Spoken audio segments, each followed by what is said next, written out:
Alrighty, let's get started here. Welcome on in, everyone. I'm going to be doing some farming strategy testing, which hopefully it's going to go well. Hopefully it's going to result in more money than the last farm strategy testing. I'd be very surprised if it did, because my last test had more to do with compasses and stuff. But you never know. This time, it's not going to be compasses. It's going to be a rush strat. Mostly because compasses, it's a little rough to tell someone, hey, spend 2,000 flame elementium. You have 75 maps to make it back. And, I mean, I did make it back. Then some. I have a video about that soon. But I also get that you don't necessarily want to do that. Because it is risky. It requires a lot of startup costs. This requires no startup costs. So we're just going to go zoom, zoom. First thing, got to get to the boss to, like, clear the stage twice. It's also going to be interesting. Because, let's see. What do I want here? Yeah, this. It's a bit of a new strategy. This time doing Dark Surge stuff.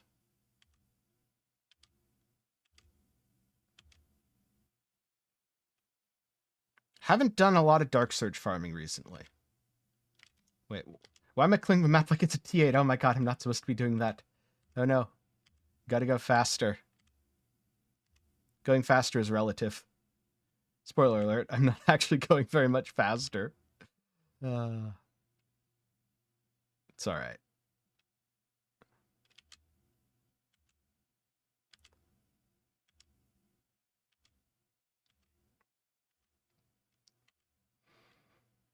The other thing I've got in the works, which you can look forward to, I don't know if it'll actually be out tomorrow because I've been kind of busy with a few other things, but hopefully soon. Legendary Crafting Guide. Gonna go over that system. Because it works a lot like regular crafting. A little bit not like regular crafting. And sometimes the difference is important. Okay, so this is still the Goddess of Hunting stuff. Pop. Whole bunch of hunting emblems. Wait, did you not count as turning in? Oh, there we go. And loot.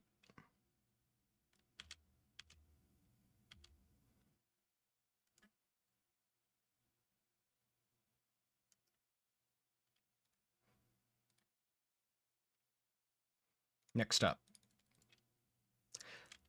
You know, for this one, I'm not even going to start Clockwork. I'm literally just going to run to the end. Because I need to clear my old Atlas and try the strat.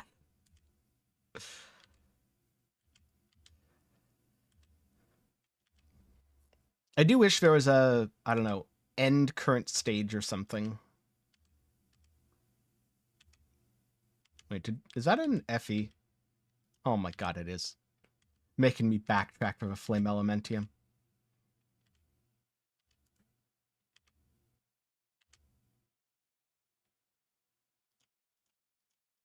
There we go.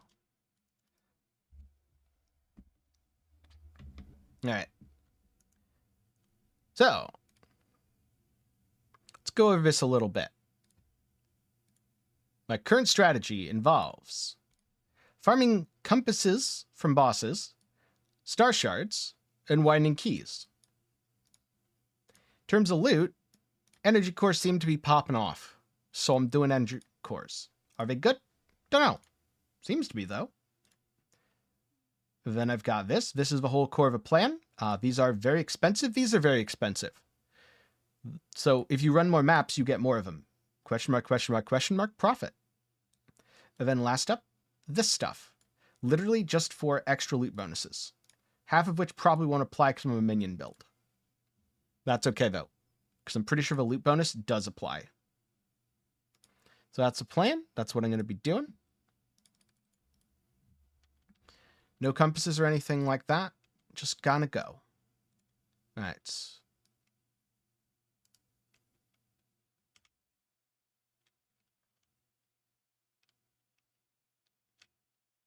So.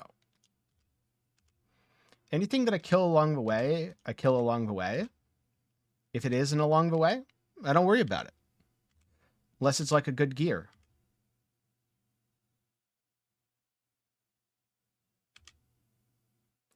And hopefully I'll be able to complete the entire map, including the boss, with the God of War buff every time. Which we'll see. See, if you're playing a slow character, just do extra stuff that makes you faster. Oh, this is going to be close.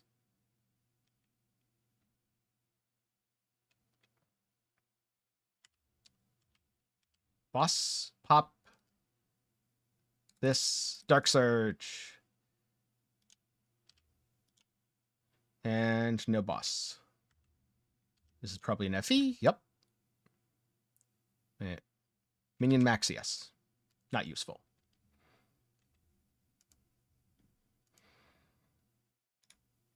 So I started doing these for real like 5 minutes into a stream. We're just going to go for an hour or two, see what we get.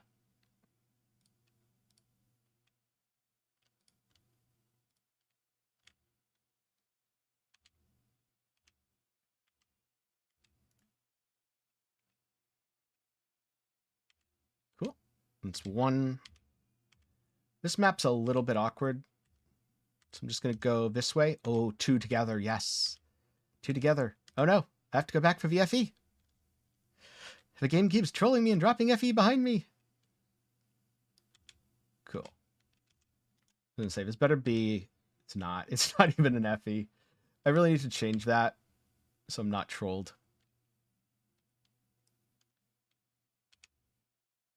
Right. Booster. How's it going, Snow?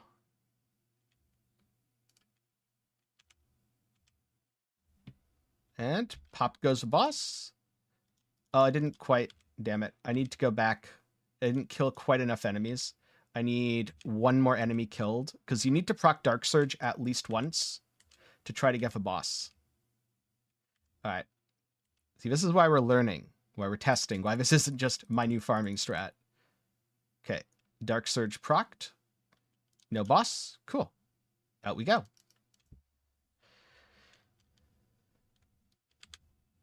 Nice, nice. Hopefully you have a good dinner.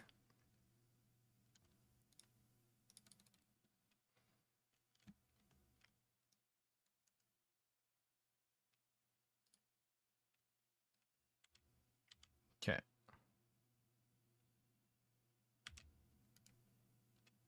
Oh, gear back here.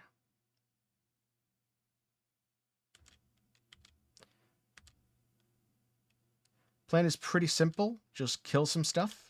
Get some Flame Elementium. Question mark, question mark, question mark, profit. I suspect the compass thing's going to be pretty valuable. We'll see, though.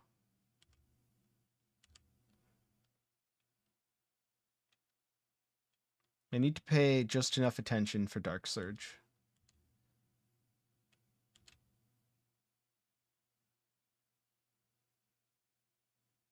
Okay, Dark Surge is charged. Now I can just skip ahead.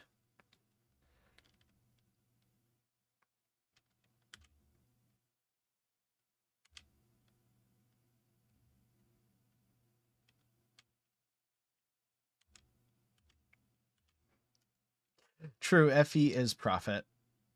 All right, complete success. Sadly, because the boss is down there, I dropped my loot buff. No. Ooh, some samurai compasses. It's like 4 FE right there.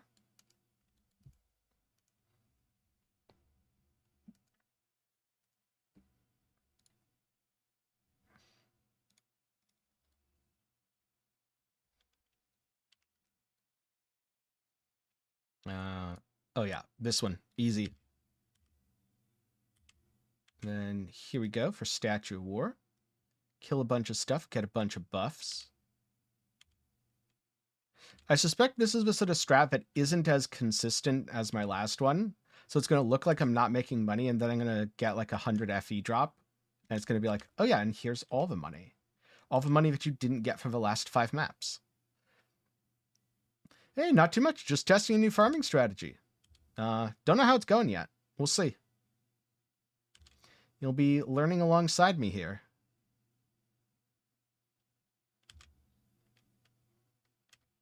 Right. Turn that in. Turn this in. Pop the Dark Surge while I have the loot buff. No boss. Cool. Campaign is very short. If you're fast, it's probably like 2 hours. If you're slow, it's probably like 4 or 5.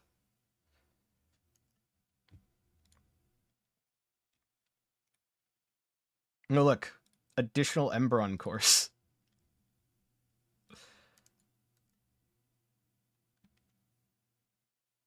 Let's see. Boosters? Yeah, let's go boosters. There's not a node to trigger Dark Surge automatically, unfortunately. That'd be nice, though. That'd help when I forget about it. I don't like this map layout. This map layout looks problematic. It's bad for going fast.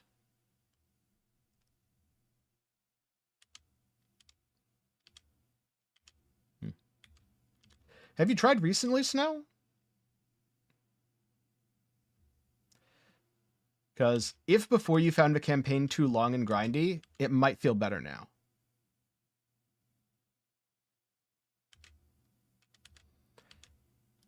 Hmm, 10 FE. Don't mind if I do.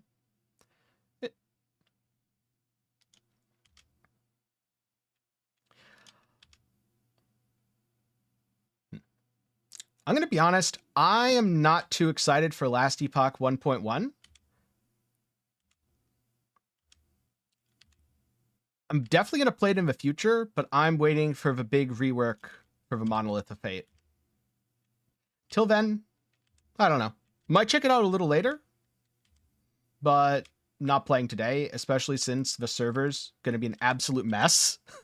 So I might as well just wait a couple days for the server stuff to sort itself out. Because most of the cool stuff in Last Epoch that I'm looking forward to is like 1.2, 1.3 rather than 1.1. Monster density. I think the game has plenty of monsters. If anything, it needs a visual clarity buff. Wait, why am I clicking that?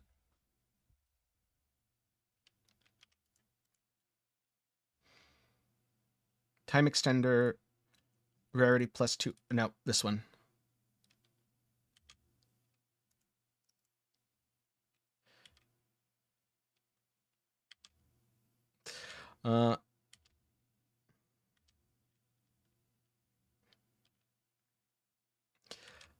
Wait, you're still stuck in season 2? How? You must mean your Eternal character.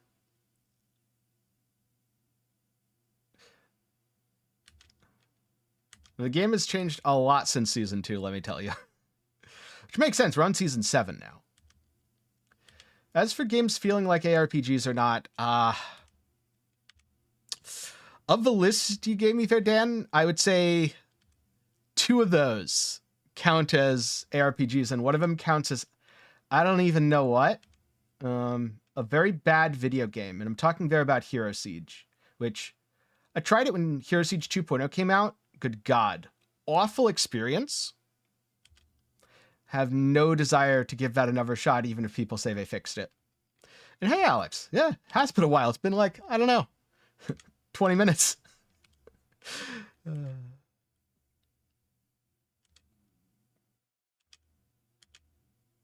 No. God damn it. I'm clearing extra stuff that I don't need to. Because I'm not paying attention. I'm like, this is like a T8. I need to kill all the monsters because the monsters have good drops. No, this is not like a T8. The monsters don't have good drops. This, you just rush to a boss.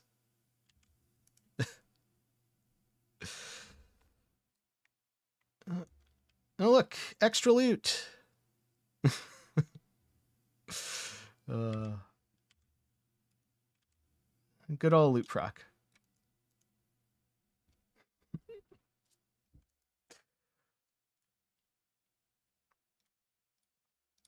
Oh, wait, don't roll. See, I'm used to doing T8 where I roll the map and I clear stuff and all this, and it's like, this is not the strat. Get with the program. This is not the strat right now. The strat is just go fast, don't think.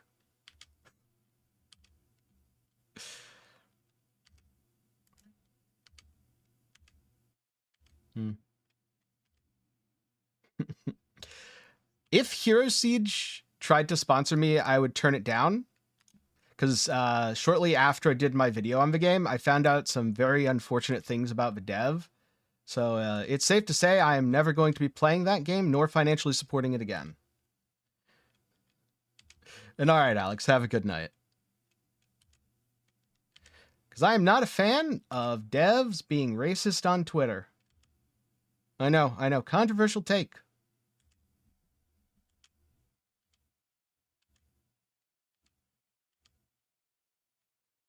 So, ever since finding out about that,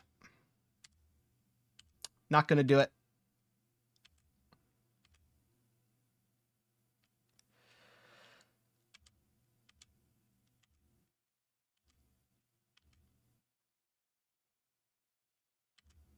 Okay. I need to be very slightly faster here.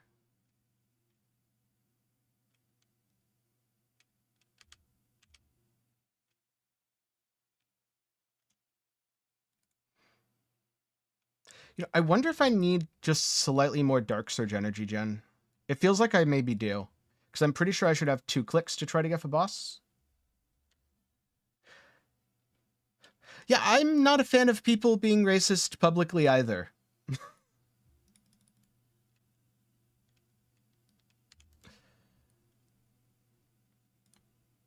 Or just, like, publicly, privately, just don't be racist. I'm probably not going to play Once Human immediately, just because I'm a little in the middle of a Torchlight season, but yes, a little bit of interest. If I play it, it's probably going to be casually. The last thing I think I need right now is to get dragged into a very grindy MMO. But I do think a lot of the world building that they're doing is very cool. And so, yeah, I'm definitely interested.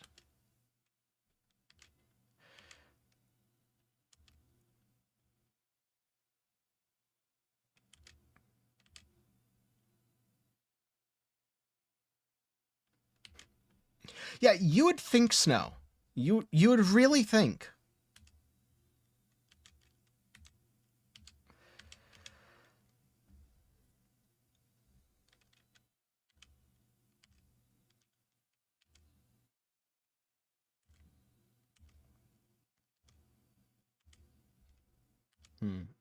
I should go over here and do this last gear.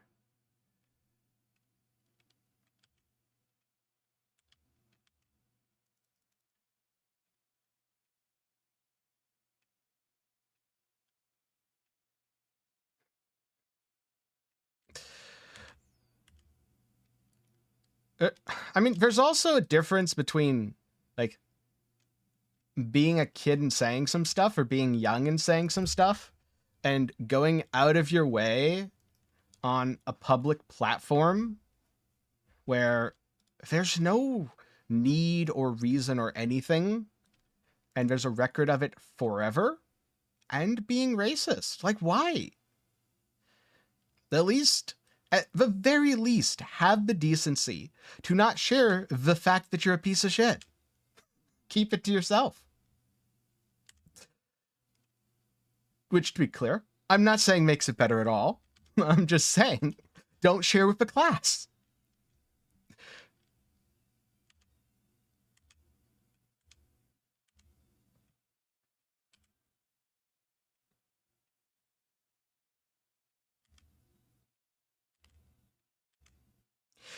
And I'm not even talking about things that might have been considered acceptable 20 years ago that someone said that they're now, you know, having brought up. I'm talking about, no, this was just very blatant and there was no reason for it. And it came out of nowhere.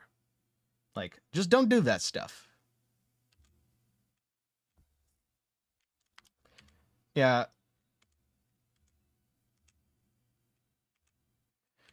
And see, you were younger and you made bad jokes to people who at the time also thought it was funny is exactly the sort of thing where it's like, as long as you've grown and learned and moved on from that, yeah, stuff happens. Learn from your mistakes. But there's, again, like, it's public and available to everyone. I don't get it. And this isn't the first time. There's so many things. There's so many things that happen these days where people are like, just doing stuff publicly. on Twitter and Twitch and Kick and YouTube. It's like, why? Just be a decent person.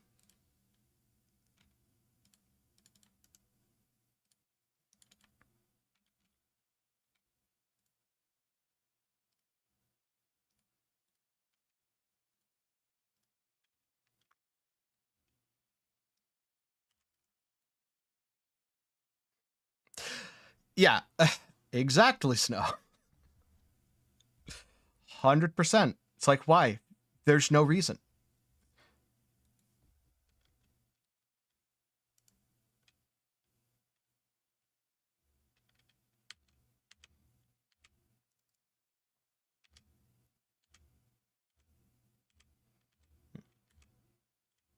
No, not that I've done very many maps, but so far there's a couple things that I think need refining about this strategy.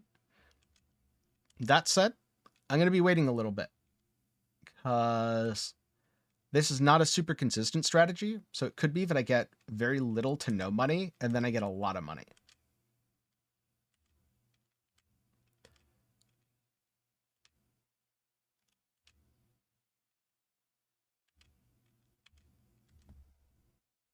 But also, I haven't seen a single Dark Surge boss yet, and I don't think it's just that I'm killing them fast enough, or too fast. I think it's that I haven't built enough Dark Surge energy gen into this for a rush strat. Because I'm pretty sure you get a lot less Dark Surge energy from the thing that makes the bosses spawn.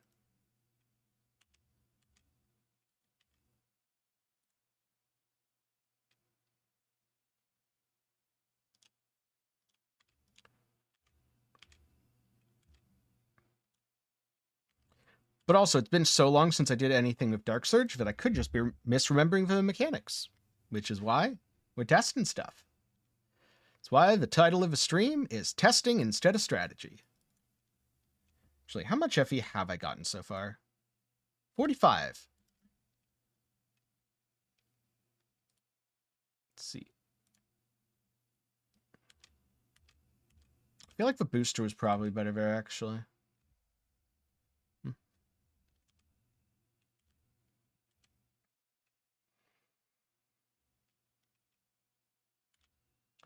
Another interesting discussion in the gaming space that I saw a video from, I think it was Force Gaming on, was around Manor Lords. How another indie dev was talking about Manor Lords as a wasted opportunity in terms of early access. Basically saying not enough updates were done, so a lot of the players left. And what was really unusual is the CEO of Hooded Horse Publishing, the publisher for Manor Lords, Tim Bender, actually stepped in to defend his dev and say, well, wait a minute, he has done updates. Also, this is one guy working on a game. It shouldn't just be about line go up forever. It should be about making sure the game's sustainable, which I fully agree. And if you are one guy working on a project, like, you can't do stuff as fast. It's like, if I could press a magic make YouTube video button every day, let's say twice a day, I would have 2 videos a day. But I do all of my testing, all of my research, all of my recording, all of my editing. And so I can't just press the make YouTube video button twice a day. Sometimes I'm busy. Sometimes I don't get to press it once a day because it takes hours to press. And I would very much rather make sure I test stuff, make a video that hopefully is, actually gonna be helpful to people. I don't know, sometimes it's just a cool idea that I like that no one else does. But I'm gonna put in the time to do my best on it, at least. And I very much suspect that the same thing for Manor Lords. Like, he's one guy, he made a game, that's very cool. Probably not going to get a ton of updates super fast. It's gotten 3. One of them had significant changes. Has the player base dropped by 90%? Yeah. But it kind of reminds me of when I saw an article about how a year later, 90% of players dropped off of Elden Ring. No shit. They spent like 100 hours playing and loving that game, finished it, and then moved on. Of course 90% of players left. You know what? Elden Ring sold 25 million copies. Was a massive success that even for its publisher, Bandai Namco, was like redefining. And then for something like Manor Lords, it sold 2 million copies. Let me tell you, selling 2 million copies. Oh my God, I just want to mouse over this. Oh, it's useless. Selling 2 million copies as a solo dev is impressive as hell. And now there is, to be fair, some good lessons in the article from the other indie CEO, where he was talking about, okay, if you're going to be doing a live, well, not even live service, but if you're going to be doing early access, you should go into it with a plan. You should have updates ready. And in terms of that stuff, I agree. You should have a plan. You should have updates ready. And yes, some games die in early access because it is not handled well. Manor Lords is not one of the ones I'd look at for that. Like, Manor Lords is, this is early access done correctly. Especially because you can pull it up on Steam and it is very positively received. People like it.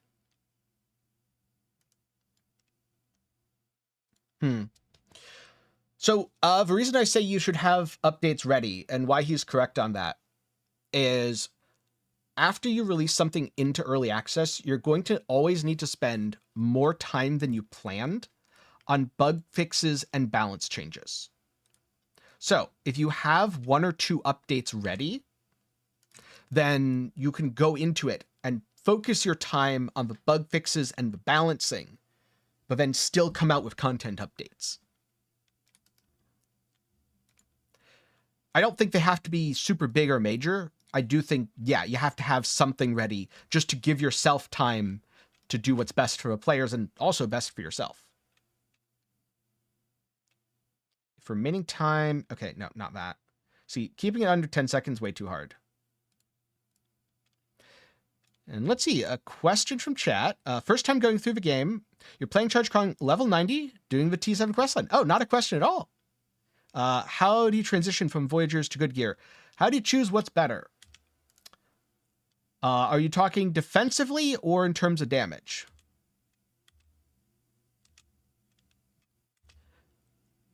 Because defensively, it's keep your resistances capped, get more life.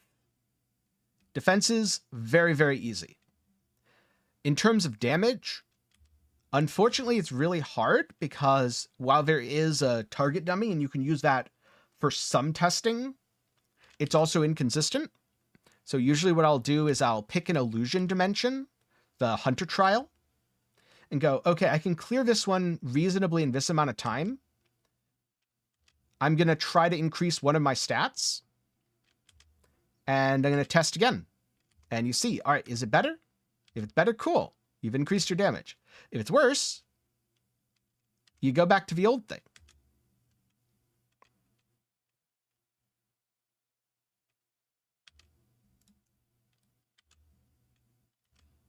And in terms of what stats to look for, in general, you want multiplicative damage. So things like plus skill level, minions deal double damage. If you have high crit chance, crit multi is generally good. Ooh, Dark Surge boss. Cool. Yeah, so the survivability rating, when you say 10,000, literally pointless number, doesn't mean anything. I've had builds that have a very high survivability number that just fell over because they didn't address certain types of damage that you encounter.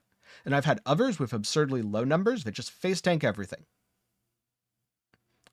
Yeah, damage scaling, multiplicative stuff. So like main stat, intelligence, strength, dex. Double damage chance. Well, minion double damage chance in this case. Skill level. Those are all good. If you have high crit chance, you want high crit multi.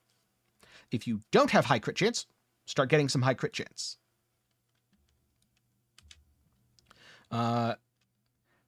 Dated Dark Surge Compass. Remove from trade. I have no idea. I have not looked into any compass strategies for Dark Surge. So, can't really help you there. In fact, I haven't farmed Dark Surge at all before this stream. And right now I'm trying a low investment rush strat.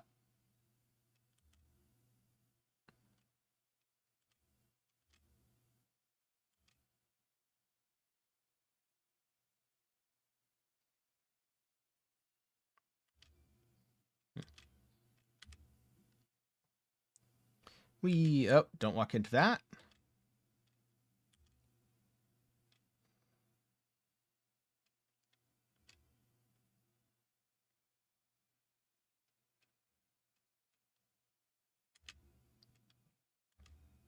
Hmm.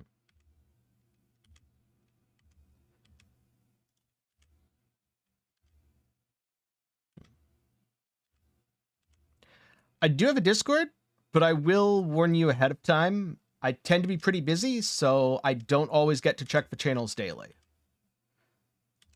That said, there's plenty of other people playing the build, so someone else might be able to help you.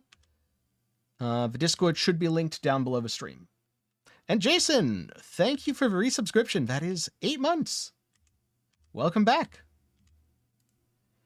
How's the last epoch so far? Any server issues, or are you good? Ooh, look, free loot, extra loot, yes.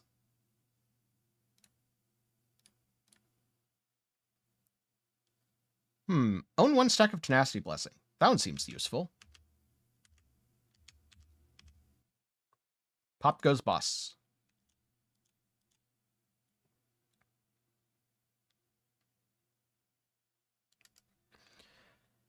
Yep. Ooh, shiny. But okay. I want to change something here. Okay, that's good. Sounds nice and smooth. I need a little bit more corroded energy somewhere.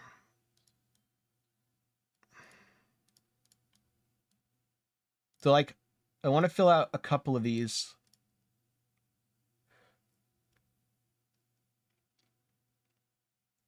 That's an interesting node.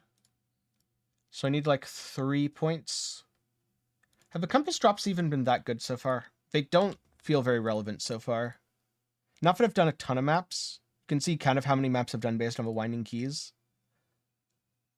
And I've got basically no compasses. I guess a couple.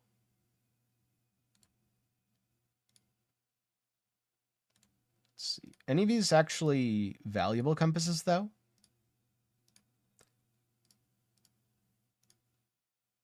Not really. Yeah, I don't think the compass stuff is really doing it for me.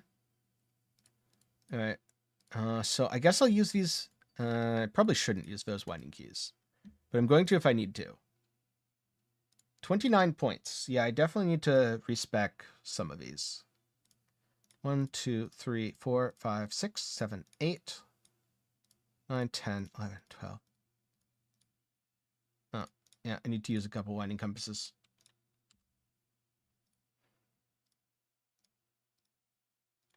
It feels like I'm gambling a little too much on the compass stuff right now.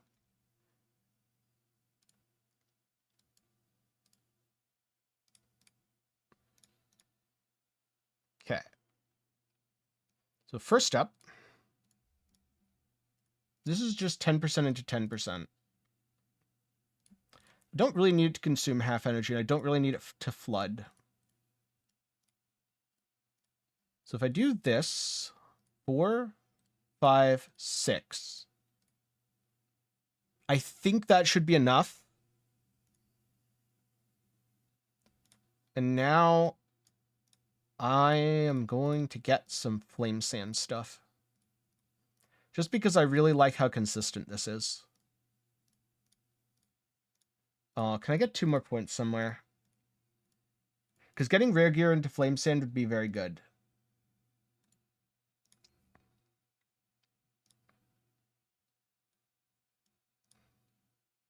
How much are these worth? Because I could potentially cut it off earlier. Let's find out. Star shards. Okay, actually those are pretty valuable. It's adding like 2 FE per map to have the high duplication chance. And in map per hour strats, anything that increases your map's value by 1 FE is really nice. Yeah,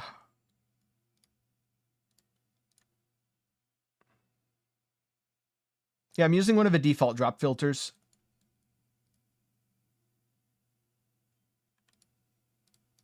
You know, I don't think these are actually very useful to me. Not in T7 rush.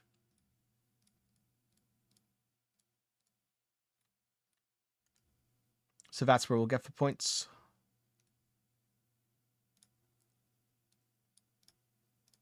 I think I picked these just because I had extra points and I was like, well, it's either this or 10% boss loot. So let's go with this, YOLO. I needed 2 points for a flame sand, so I could put 2 here. I probably should have checked on the flame sand first. Okay, good. I didn't misremember. All right, cool.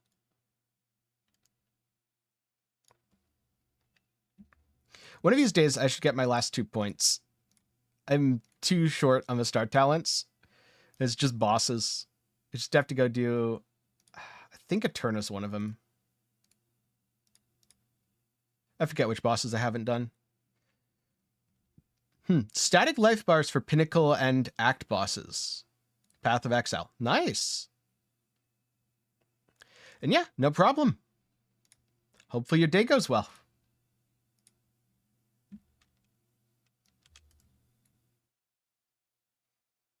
+1 rarity. Yes. Let's go. Let's rarity Gemba. Also, I believe before things take effect, it's going to be 2 more maps. So, 2 more maps of not having quite enough Dark Surge.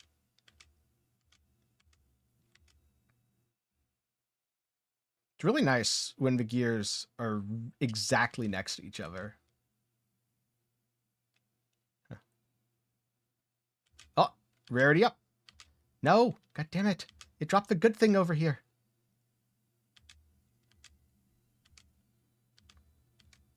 All 3 together? Yes, please. Just trigger all the encounters. Boom, boom, boom. Boom, boom, boom.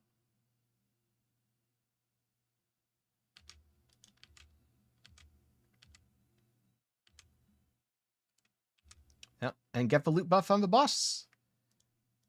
Barely. Cool. And we got 2 clicks there. Which is exactly what I want every time.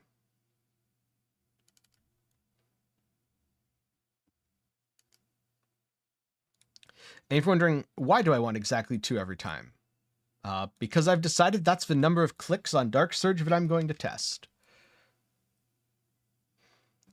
Oh, I get a loot buff from God of Hunting. Or, not Hunting, War right now. So I don't want my God of War to fall off before I kill the boss if possible. Because I spec'd into that. There's actually a lot of loot buffs for mechanics that you can spec into now. There's another one for Goddess of Hunting. If you start a boss fight, you get a loot buff. And then you can use that to activate other things in your map.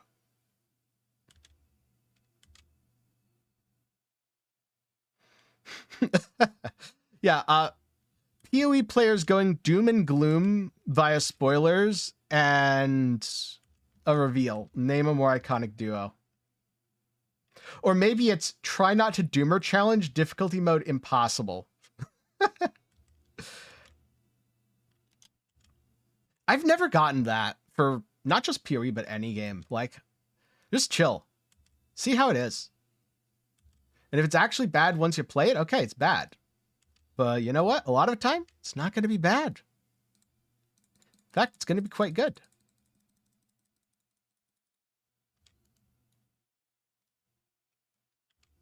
All right, so I can definitely say that I get more Dark Surge clicks consistently than last time. Because that was the first map with a new setup. And even just running through, I had more than enough energy. Spirit Magic cooldown recovery. I forget if that's the good thing or not.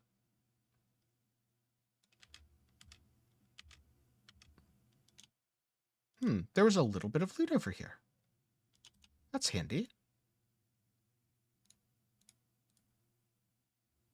Oh. Free exit of a map.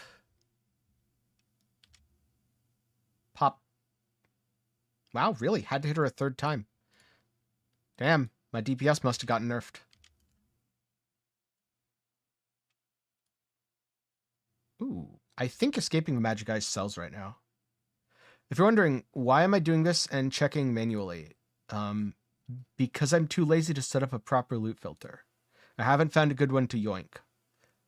I keep yoinking them, and I keep being disappointed in them. So until I find a good one to yoink, it is slightly suffering.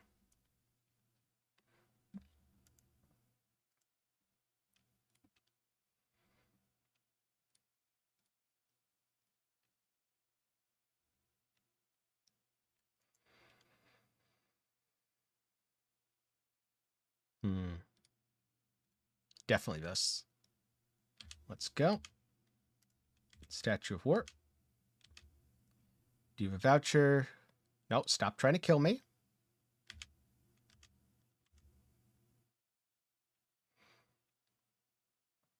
Actually, as I remember, some people were doom and glooming over the recent last Epoch patch notes too.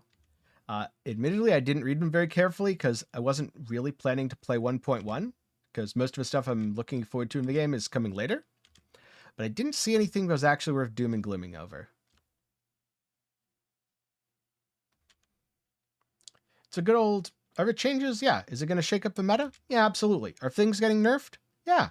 Because some stuff, super, super OP. But overall, looked pretty good.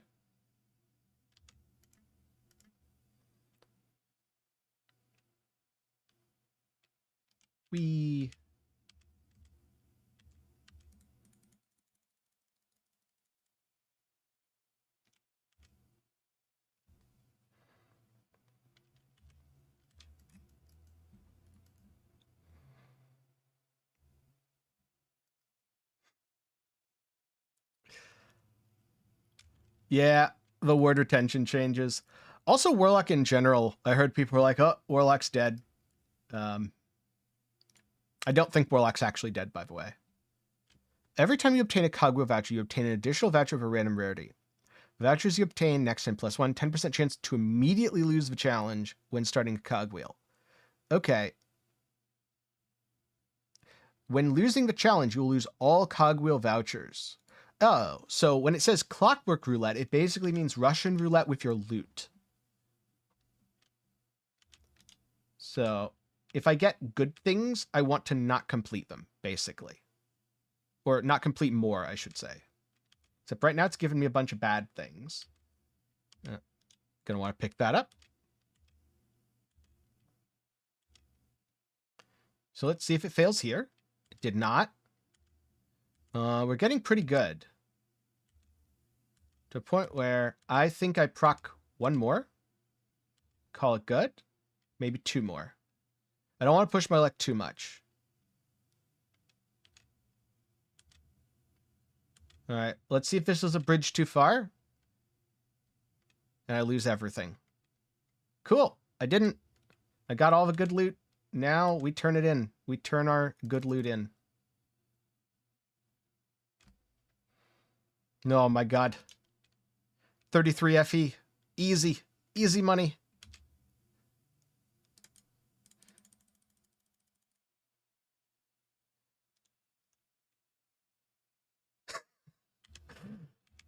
Thank you, thank you. And now I'm going to go back because I'm just... Yeah, I was so close to one more Dark Surge click. I'm sure it doesn't matter, and there's not going to be a boss in it, but whatever. I wanted my last Dark Surge click.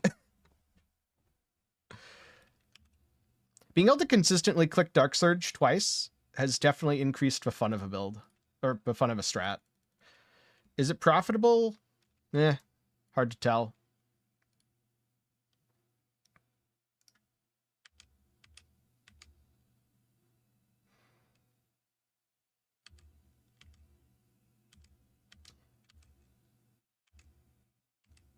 Something else that's always hard to tell when comparing strats is price shift.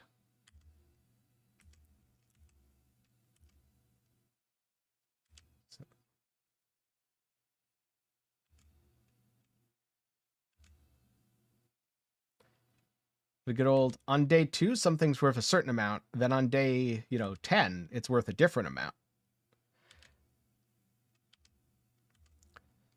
So there are times where you will make more money from a strategy, but feel like you're making less because relative to everyone else, you are.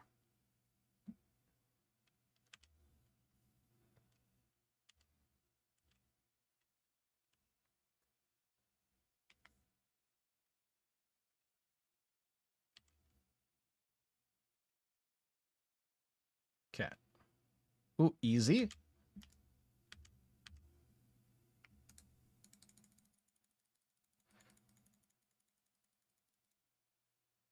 Okay, get all the extra stuff there. Then come back and pick up all the flame elementium.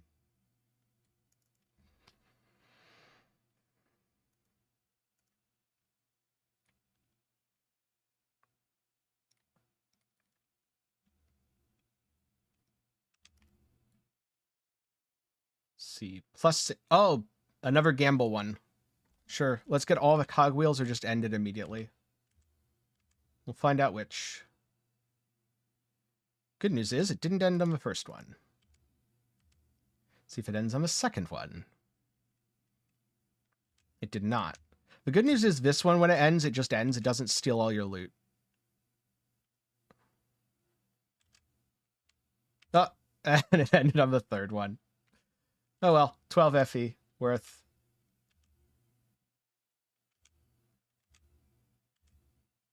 I guess I used up all my roulette luck on the other one. Pop goes boss.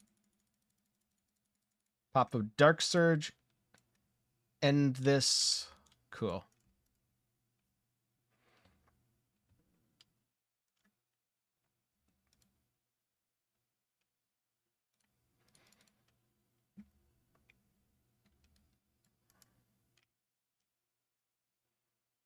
Sure. Booster drink.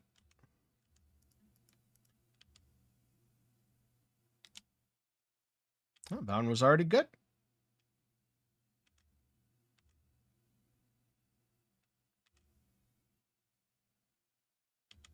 This is going to be, yes, it is an FE.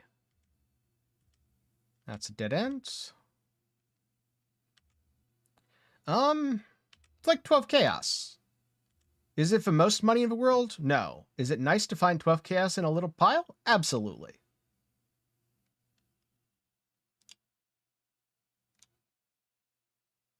All right.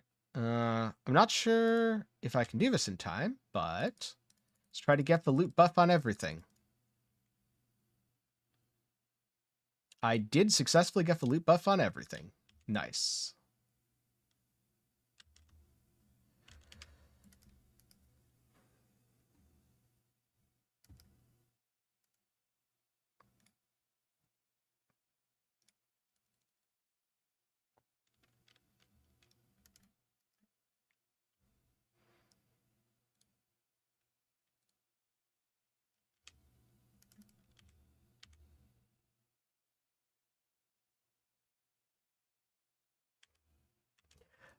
Yes, it is. I think they're considering removing it or fixing it. That is a, it has been in the game since the beginning and should probably be updated thing. I believe if you care about it, there's a poll on Twitter right now that you can vote on in terms of should they leave it as a legacy Easter egg or should they get rid of it. My vote would be, please get rid of it.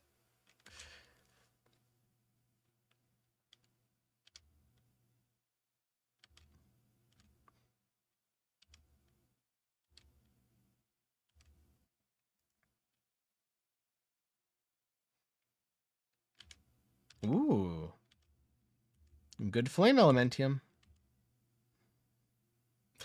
Oh no, I think the Easter egg part is the weird sausage fingers in the image that don't look like human fingers. That's the part they're thinking of keeping.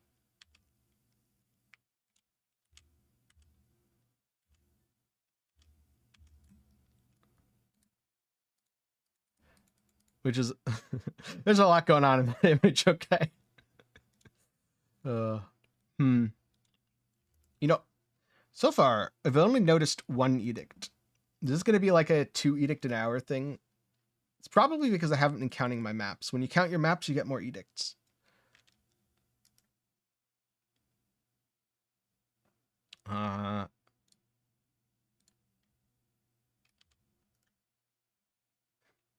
Yes, there's a lot going on and it's mostly bad, I agree.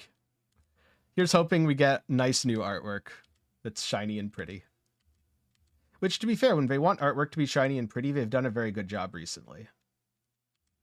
Oh, portals. I bet these guys have enough of a loot multiplier that I want to kill them.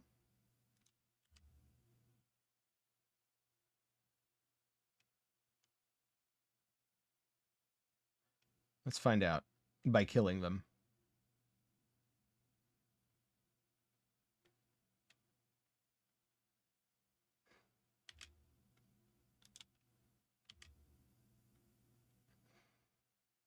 Hey, I didn't spend that much time respecting, okay?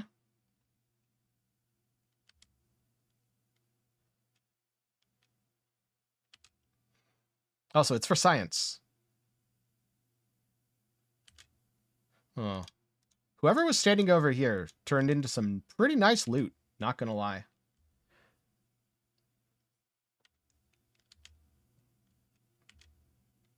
Though I think that was mostly just the God of War ending. All right. Triple S rank with a red flame fuel. 17 FE.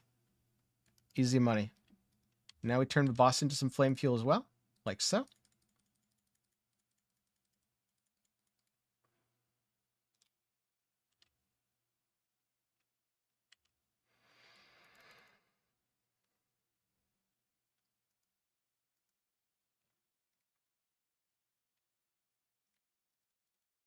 This is map number 2 since I started counting.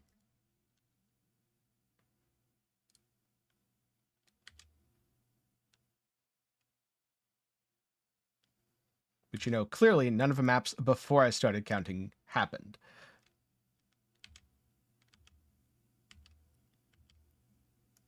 Oh, look, a box. Loot in the box.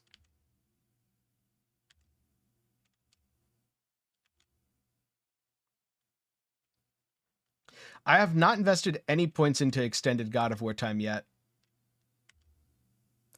I might do that instead of some of the other stuff I have.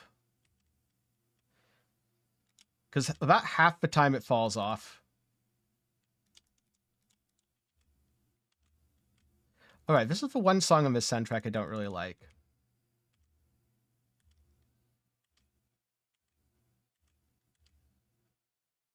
Yeah, if it was just a little bit longer. Although I'm trying to remember if that conflicts with anything else I'm doing. I don't think it does.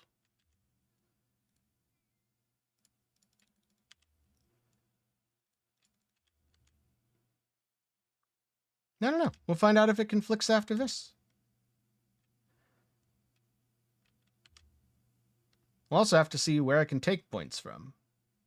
What's underperforming?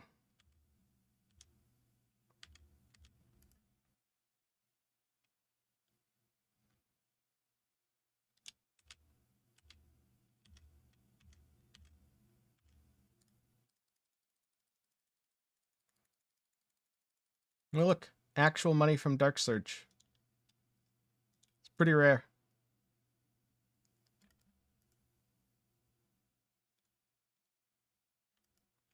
So, first up,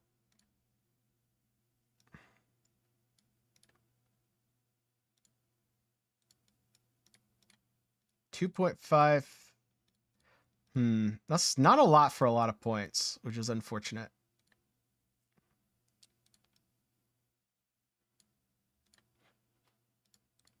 That's progress into upon reaching new stage plus 6% drop quantity. So I definitely want to keep this.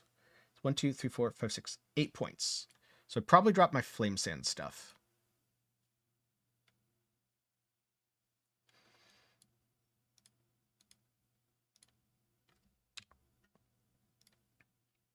Ah, but you're assuming I'm a scientist. I am in no way a scientist. I'm just doing this to kind of get an idea of what's good. And I will leave the more scientific stuff to other people. I've got 2 floating points there. Not super in love with the flame sand points. These, very good. I maybe honestly even have slightly more than I need. Could be that this is just enough, but I'm going to keep all of this. Yeah, like Snow says in Twitch chat, this isn't science, this is a vibe check.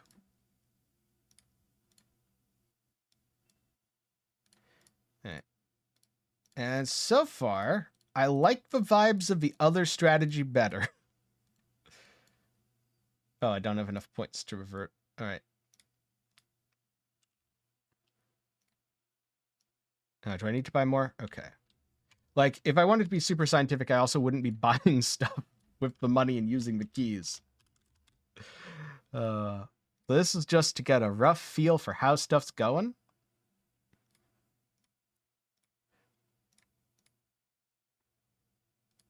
Oh, good. Stuff's selling. I'm glad. Then once I've tweaked it and it's passed the vibe check, I'm just going to see how profitable it is and just go from there. We're still in the testing phase. The does this even pass the vibe check phase? So this should be valuable enough to be worth these points, even if I'm losing all my flame sand stuff. Maybe. The other question is, are the winding keys even worth it compared to the flame sand points? And I don't know the answer to that. Also, I have 4 points left now. Can I put these back in flame sand? Yeah, if this was science, I would not be changing the points in the middle like this. I'd be doing a set of like 100 maps or 2 hours. Then I'd try it again, and I'd probably compare just raw profit per hour, because that gets around the baseline. Because let's be honest, no one is running 7-2 with no points invested into things. And if they are, they're doing it wrong. So I don't care. The baseline is the 800-ish, like 850-ish FE I did using the Goddess of Hunting strat. If we're going to pick any actual baseline. That's for after I have finished tweaking my tree to something that I'm happy with and passes the vibe check. Which, you know, we're getting there. I'm liking this tree much better. We'll see about the God of War stuff.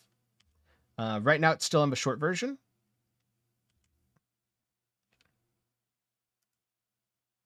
But, you know, the extra drop quantity from a buff should be pretty nice.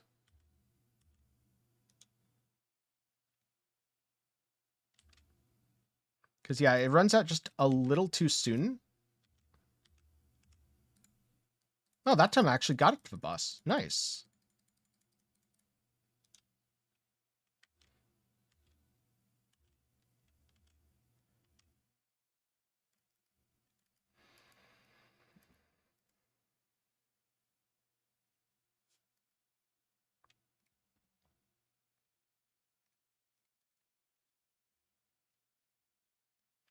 Yeah, this should roll it over to the next tree.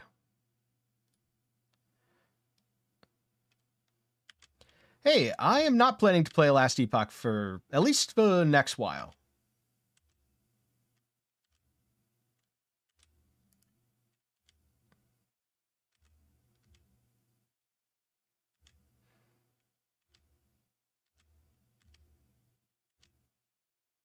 Because in terms of Last Epoch, what I really get excited for is builds and stuff.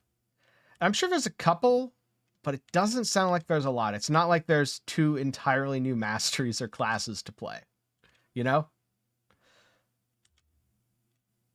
Though I do think there's some exciting changes planned for, I'd like to say it's 1.2 and 1.3. So I'm definitely going to be playing it in the future. Just, you know, not for a cycle or 2. Probably not for a cycle. And how's the Dark Surge boss rush coming along? Well, it's extremely inconsistent. And I've gotten 1 boss edict so far. But also I've been kind of tweaking and refining it. So what I'm probably going to do is clear everything from my inventory and start actually paying attention and not changing passives a bunch very soon. How's it going, Litador? So far, I prefer the Goddess of Hunting version, just because that's way more consistent. But that doesn't mean this is bad. That just means I dislike inconsistent strategies. I have not tried the cube strat, mostly because everyone and their mother has tried the cube strat. It is good. I'm trying to do things that other people haven't tried, just because if someone else has tried something a ton, and I know it's good, Well, I know it's good. Ooh. I don't know if there's anything that uses that combo, unfortunately, but that's a really nice slate. One other thing I did try, which, little bit of spoiler. Fun spoiler. I tried this recently, which is Twin Nightmare plus Mistville Residence plus Turna. Good news is, this plus this, really good. Bad news, this, not good. So, that was an interesting test. Wait, I believe... Yes, cool. Oh look, 200% drop quantity. So now let's clear our inventory here. I've been doing this a lot to keep track of various tests. I've done this too much. I really need to stop and just actually sell some of this loot because I'm running out of places to store it.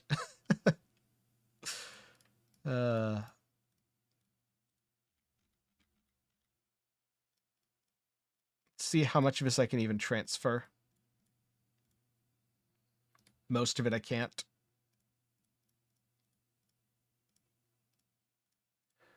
Ooh, crashing your GPU does not sound good.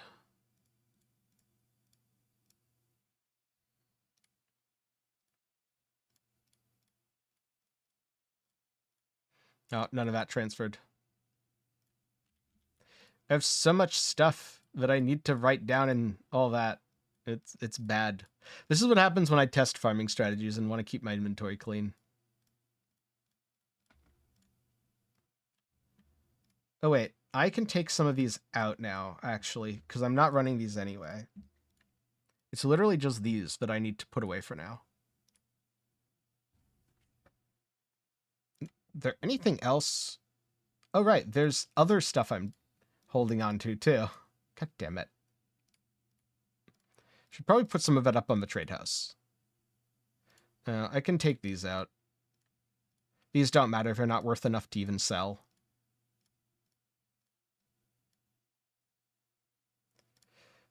Alright.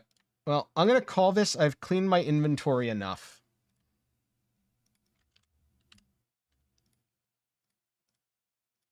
There's nothing super valuable in here. And a couple random stuff, like, whatever.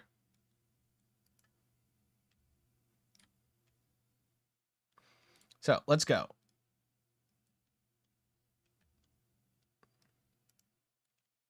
This should be the extended duration.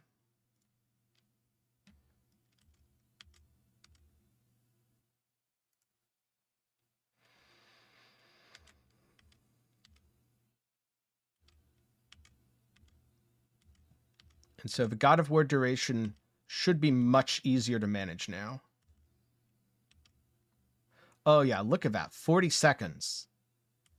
I might have taken too much time now. Oh yeah. See, that's the thing. I do not have the patience to use science to test money-making strategies in these games. Because here's the thing, if I wanted to do science, I would have to do at least a few hundred beacons with no loot pets at all. Then a few hundred beacons with no void chart. Then a few hundred beacons with loot pet, but no void chart. Then void chart, but no loot pet. And then with everything.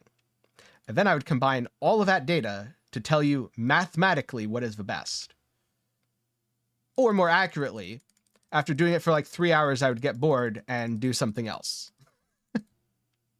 So, you're never going to get fully scientific, like, money-making stuff from me. You're going to get vibe checks. The vibe is, I played it for a bit, feels like it's good. This is how much money I made doing it. I played it for a bit, feels like it's bad. This is how much money I didn't make doing it. And then you can test it for yourself, see how it goes.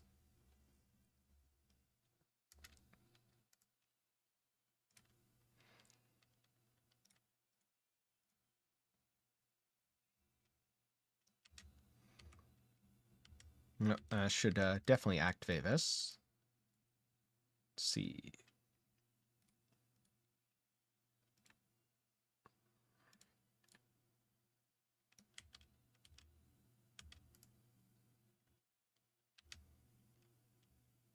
Hey, have a good night. Thanks for dropping by. Gonna be doing this for, well, at least another hour because I want some good data now that I've, built everything up. Maybe a couple hours. We'll see. Probably a couple hours. We're just chilling. Just chilling and doing a vibe test. Also, I'm very glad that I'm getting the inheritance axis drops because I've been trying to make a guide for legendary crafting. And I literally didn't have enough inheritance axes to make the guide properly. So now I'm getting enough that hopefully I'll be able to make the guide properly. Pop that, then I'll hit it again on my way back. After popping the Dark Surge. Alright, might have killed a little bit too little in that map. But also, that's beautiful. Got to 9 stages and stayed there.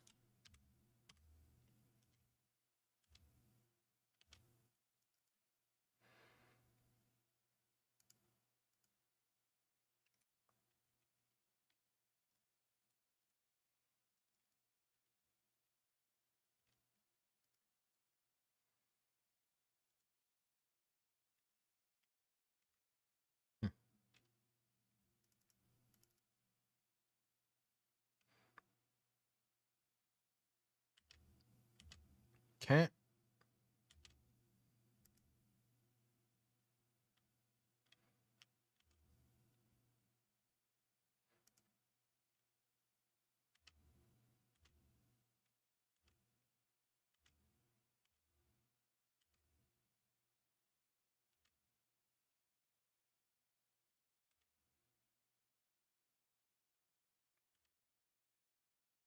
There we go.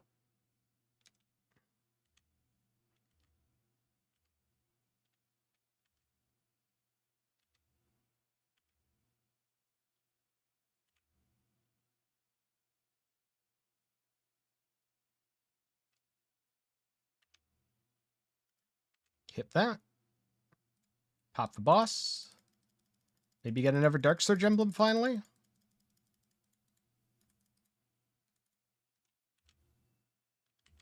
Grab some extra loot. Grab our Emberon core. Get out of here.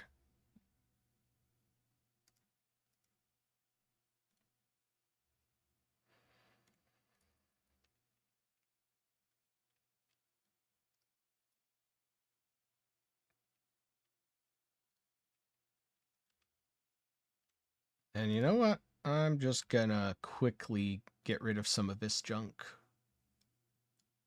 Where is it? I have so many of these. Price check. How much are they worth?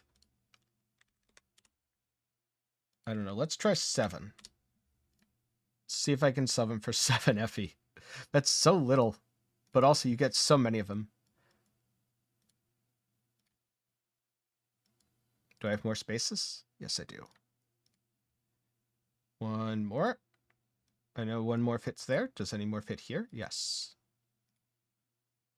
Good.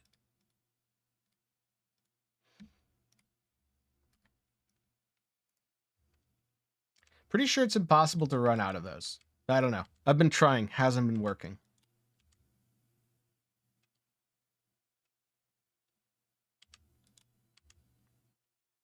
This is such inconvenient placement for the Clockwork cogs.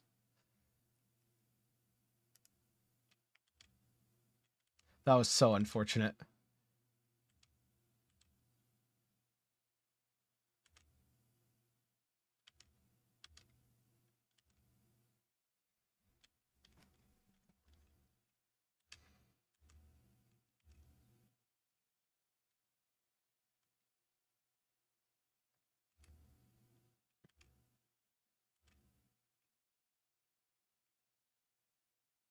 Okay.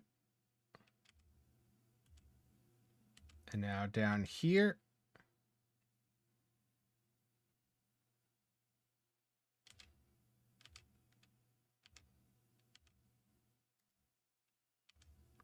Oh, will I get the boss? Yes. Will I get the Dark Surge too? Basically, yes. Cool. The duration nodes definitely are of a play. Also, ooh, shiny stuff.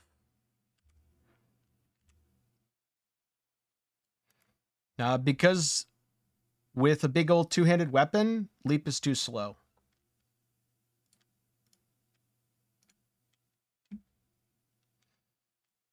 When I was doing leap, I had 2 one-handed swords with attack speed. So basically all speed, no damage. Technically, for what I'm doing right now, that would still be correct. I just don't have the swords. But in my normal farming stuff in 8.2, I do not have the damage without weapons, turns out.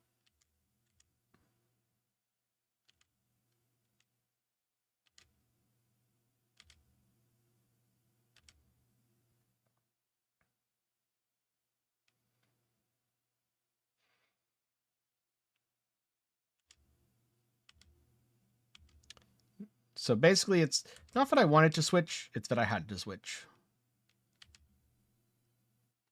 Oh. There we go. One more pop.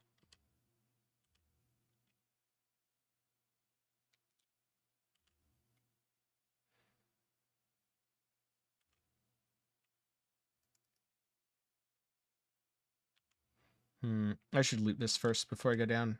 Okay. I have time.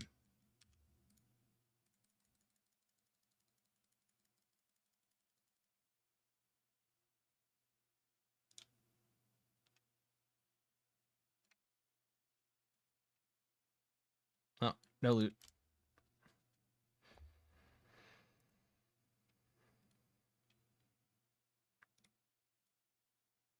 Sure. If it's going to be 200% loot, let's make it 275.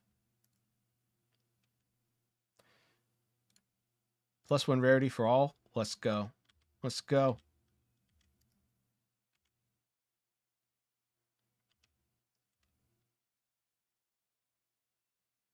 One FE already? 2 FE already. This is why we do vibe checks. So we can do fun stuff.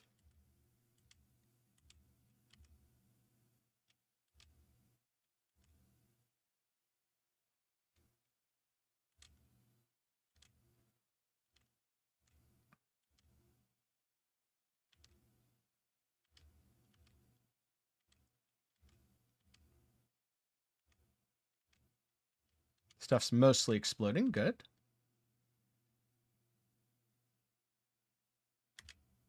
Oh, was that a rarity bump? I think that was. If I can get one more rarity bump, that would be ideal here. Nope. Okay. Boss, Dark Surge.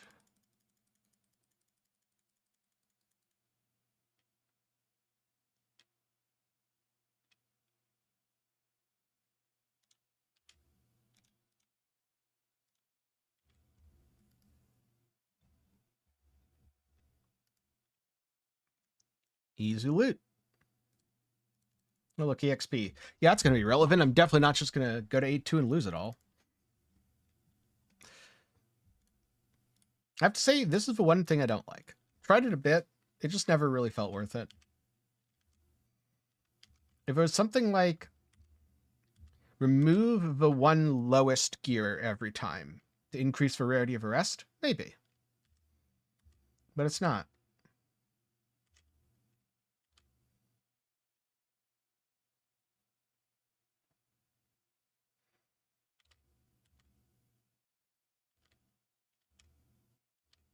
Yeah, I knew there was going to be one up here. Oh, that's so unfortunate. It removes a random one, so it's just as likely to remove a high rarity gear that you already happen to have rolled and increase the rarity of your low rarity gears than it is to remove a low one to increase the rarity of your already high ones. Like, it could have removed this one, which is already red. Which, admittedly, it's a gear. Oh god, try saying that 5 times. Instead of a commodity gear. But still doesn't make me feel particularly good to know it could be eliminated. Alright, we're just gonna pop this quick. Ooh, I saw loot over there. Yeah, some FE that dropped.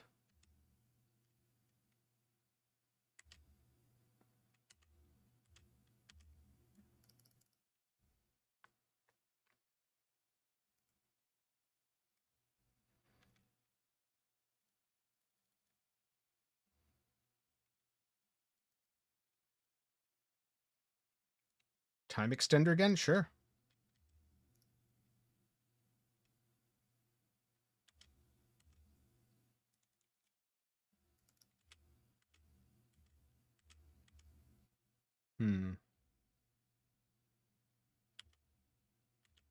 This map really doesn't like spawning things where I want them to spawn. I blame the map.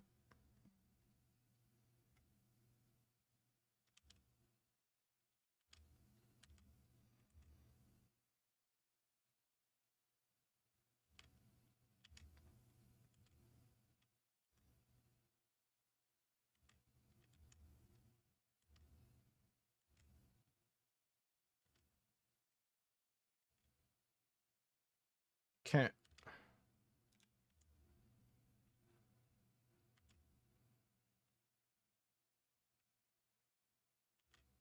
It's funny, I only really care about touching time extenders and boosters when I get extra rewards for doing so. Well, the boosters, they help you go fast, so I kind of care about those. But the time extenders, don't really need them unless it's for the loot. Speaking of loot, plus 2 FE.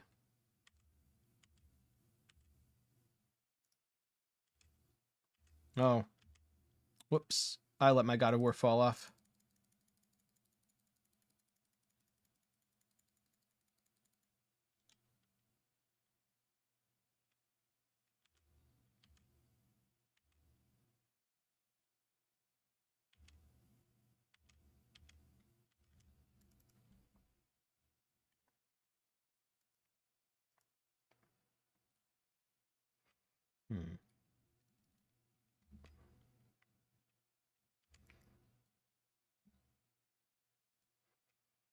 Okay.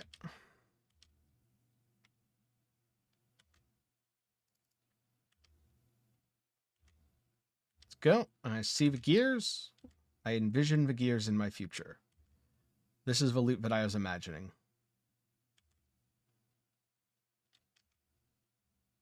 It will be all Flame Elementium. I can see it now.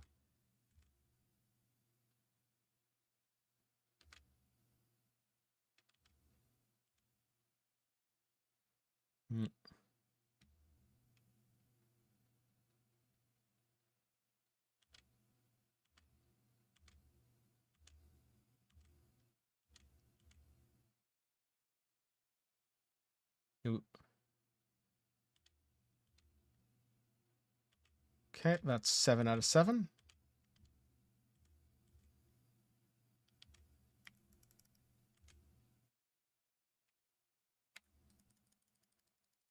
Get both Dark Surgeon.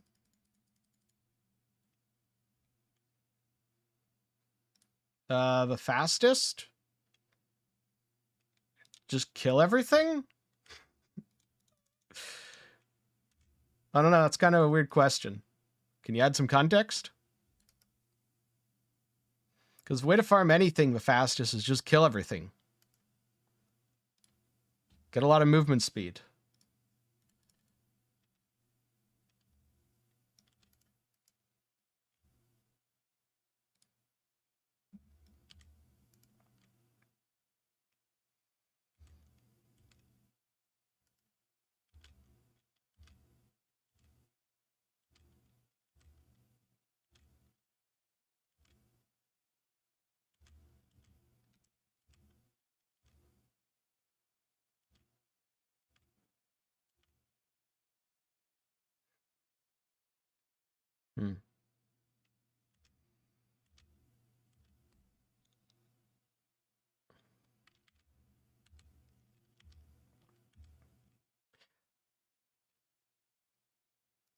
Is your character ready to farm Time Mark 8? Sounds like is the question.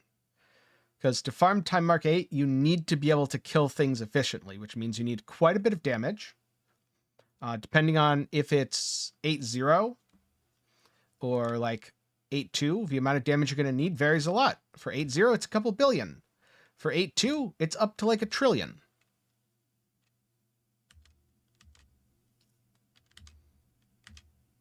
And from there, you're going to want to pick a strategy. Different strategies have different levels of speed. For a fast strategy, you want something that doesn't involve stopping for mechanics. So not God of Machines. You don't want to do like unique gambles on Dark Surge. Any of that stuff.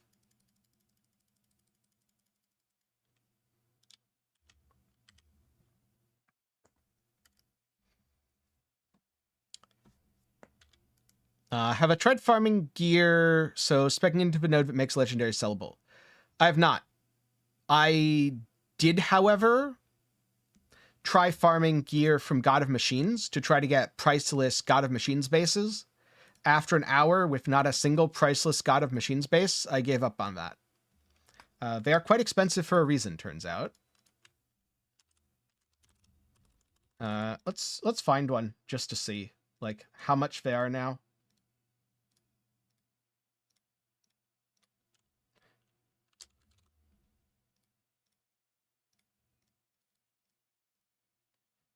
Yeah, they're expensive. Now, I don't know, maybe I got unlucky, but in an hour, I did not get any of these. And after that, I was like, maybe God of Machines hoping for big money, not the way. I got plenty of priceless items that weren't God of Machines bases, though. Haven't done too much legendary farm stuff. I think if I was going to do legendary farm, I'd probably want to do Dark Surge. Because I think Dark Surge legendary farm is the best way to do that.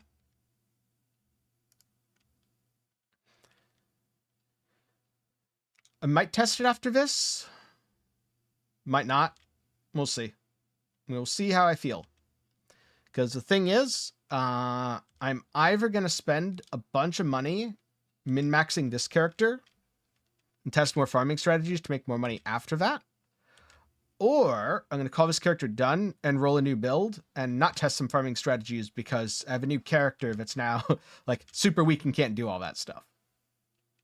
I have not decided what I'm doing next yet. One of those two things, though.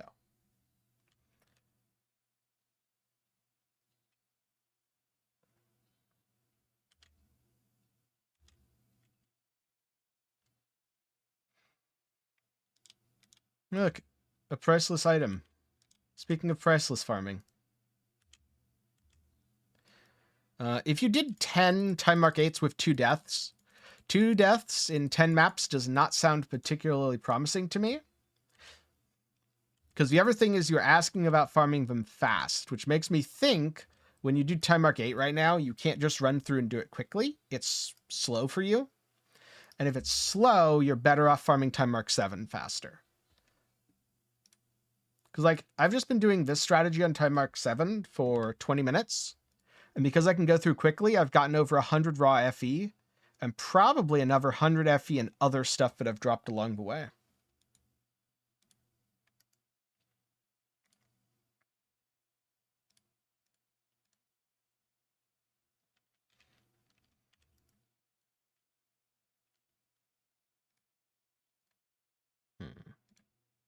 All right, fine. Let's gamble this.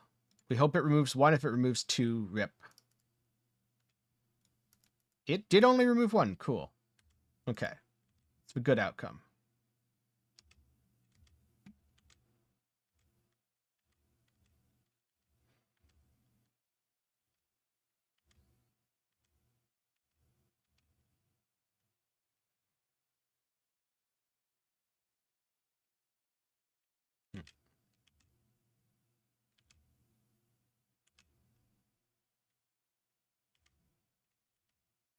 I think I'm going to have to go up over here. Well, for a remove cog, increase cog rarity, I have to say this one was pretty lucky. The problem is every time you remove a cog, it's less stuff to kill, so you're less likely to hit S rank. And below S rank, the multipliers just aren't really there. So, like, it's still going to only be okay. It's not going to be great.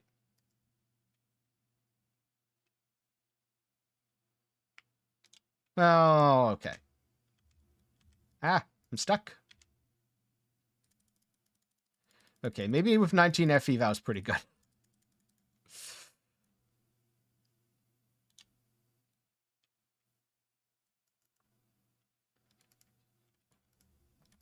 And yes, Snow, the DPS numbers in this game are kind of just absurd at this point. Like, I can do 8-2, but I can't really do 8-4, and I have hundreds of billions of DPS. Sure. Chance for orange cogwheel. Give me loot cogwheel. Or, just give me the loot outright. That is also acceptable.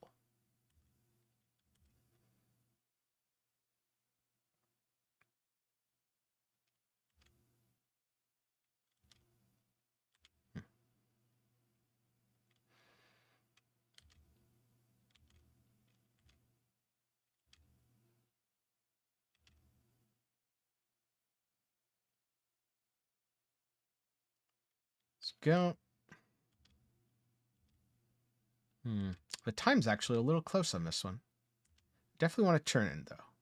So I'll grab the time extender here. One of a few times the extender's actually helpful. Oh, we're going to get to S rank here. I feel it. I believe. Yes, S rank.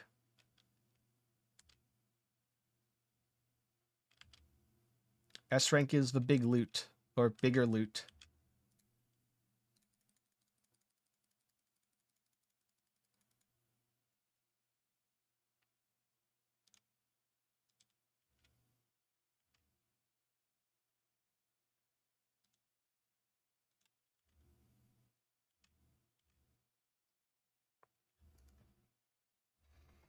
That's good. It's the Harbingers, right?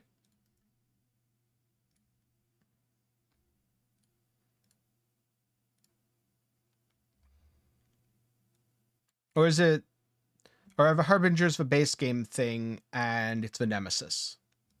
I know the new things are Harbingers and Nemesis. I don't know which is the cycle mechanic and which is like just base game. Or maybe both are cycle, or maybe both are base game. I don't know. I just know what new things exist.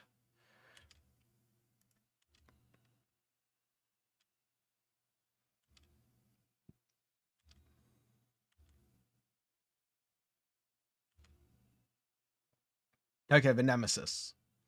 So Harbingers are the new bosses that you fight later once you get to empowered monos.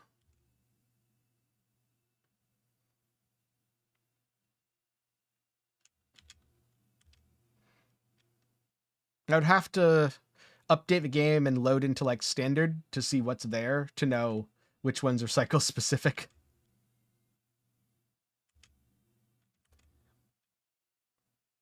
Yeah, the Nemesis is like reverse animate Guardian.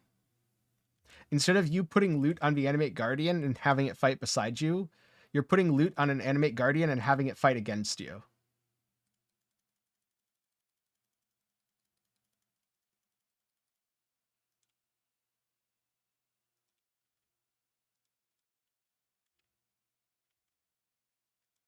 Wee stuff.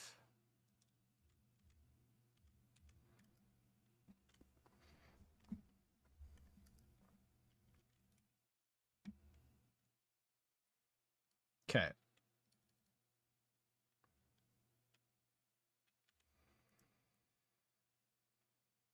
+1 rarity. Sure.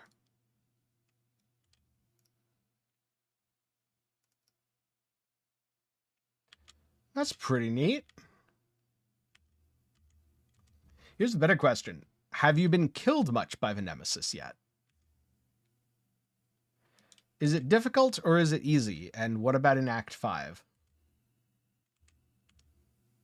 The place where everyone fears.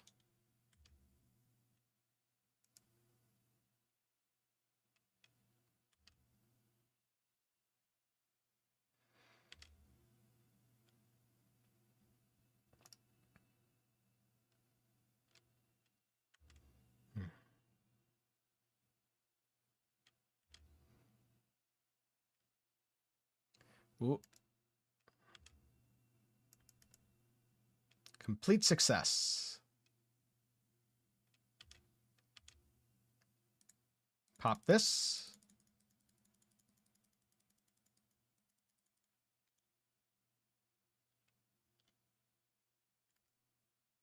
So far, the problem I have with a Dark Surge is, unlike Goddess of Hunting that adds a few Flame Elementium every map, Dark Surge adds nothing, and then it adds like 100.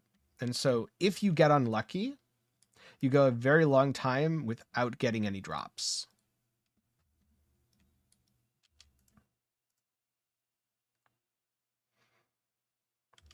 I also think in terms of a profit per hour, it's kind of just coming out to less than what I was doing with my first rush strat. But then again, it's also, I'm on stream, I'm looking over at chat, I'm probably not playing as quickly as I was then, because that time I was off stream, and really the only thing slowing me down at that point was recording stuff, which doesn't take that long.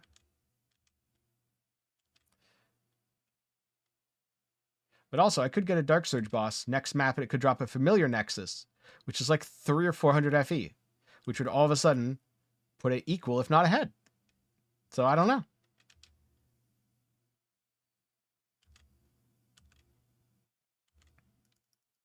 Oh, what are you playing?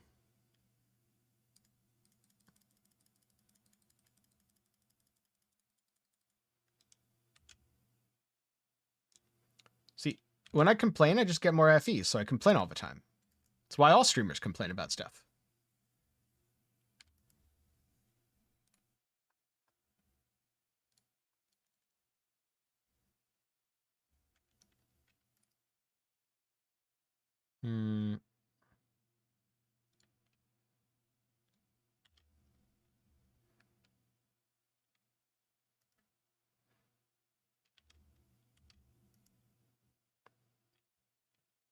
I use the default loot filter because I'm too lazy to make one.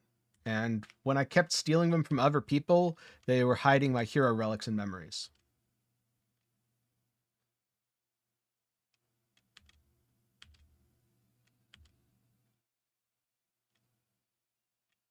The default filter is not very good, but I'm way too lazy to fix it.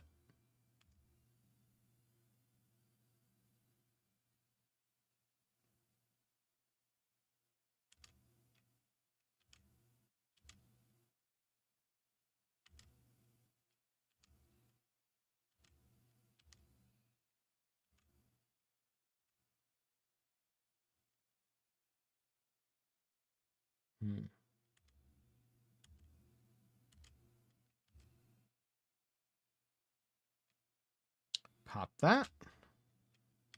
Now up here.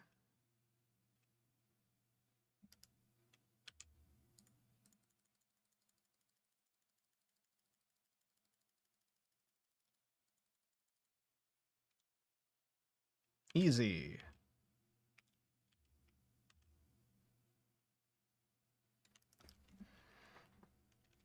Oh, right, Void Knight. I've played that before. It's a very fun build. Definitely good at tanking everything and deleting bosses.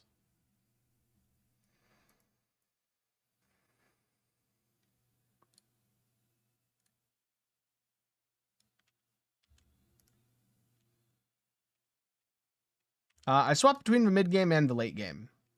Mid game generally shows too much, but I have to put it on for bosses because late game hides too many boss drops.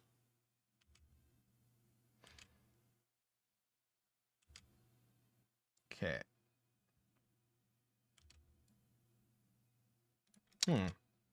Scarlet Rifle Reaping. I'm sure nobody wants that.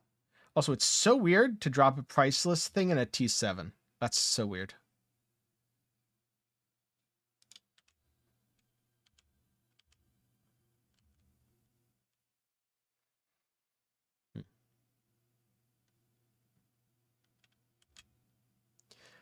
Mana stackers are getting buffs everywhere. I don't think they got any buffs this season in Torchlight, but in PoE, mana stackers are meta. Last epoch, mana stackers are meta. We complete success. Why did she keep procking? I swear, she just wants to see me. Oh well, free FE. Can't complain.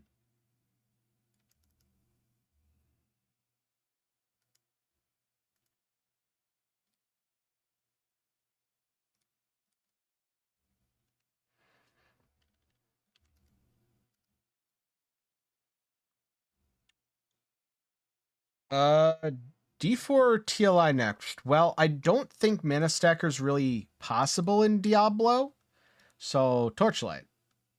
I think Torchlight's the next place that's going to buff Mana Stackers. Or more likely nerf them, because I'm pretty sure they're already OP without buffs.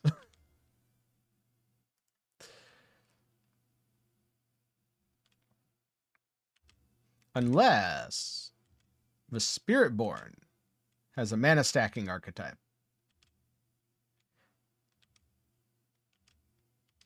In which case, maybe D4.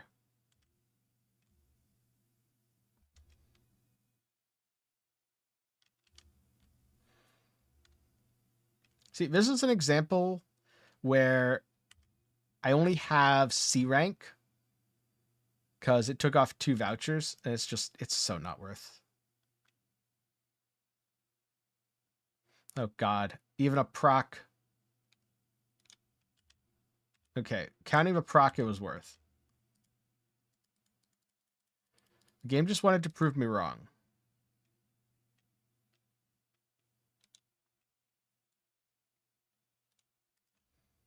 You know, one of these days, I'm going to walk right out of a map and miss the God of War stuff.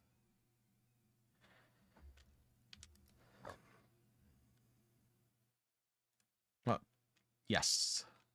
Default rank is S. Easy mode. We did it.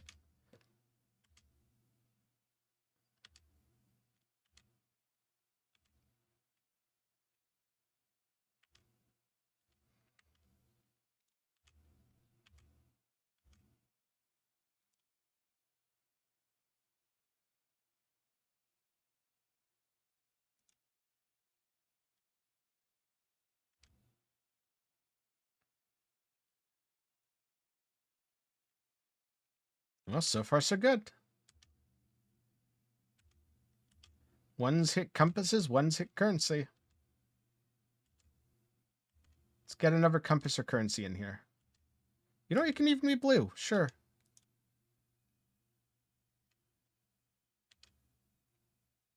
Come on, last one. Compass or currency. Damn it, it's gear. It's all gear. Scam.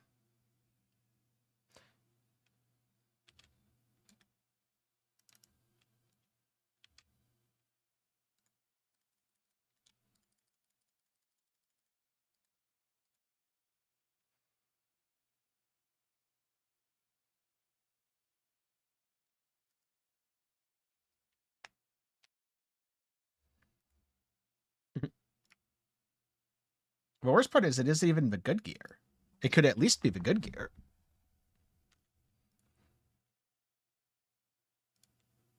But no.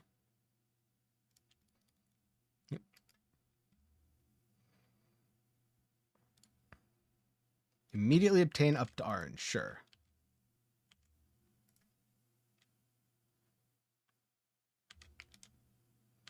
Wait, are these what I think they are? Yeah, these are kill big guys, then kill little guys. Hey, I've been good. How are you? Haven't had quite as much time to stream as before, but that's just been because I've been very busy. Though all good things, so I can't complain too much. Oh. But hey, I've got a little time now.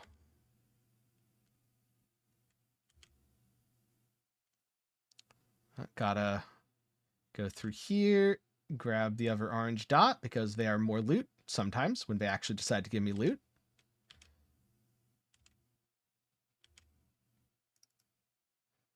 Let's go. Success. Extra loot proc. And ooh, I think the prosperity compass is good.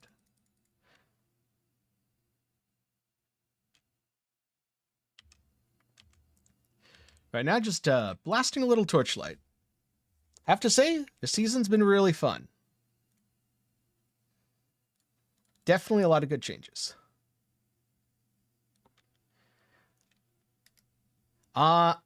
There's a good chance that I'm done until PoE 2, yes.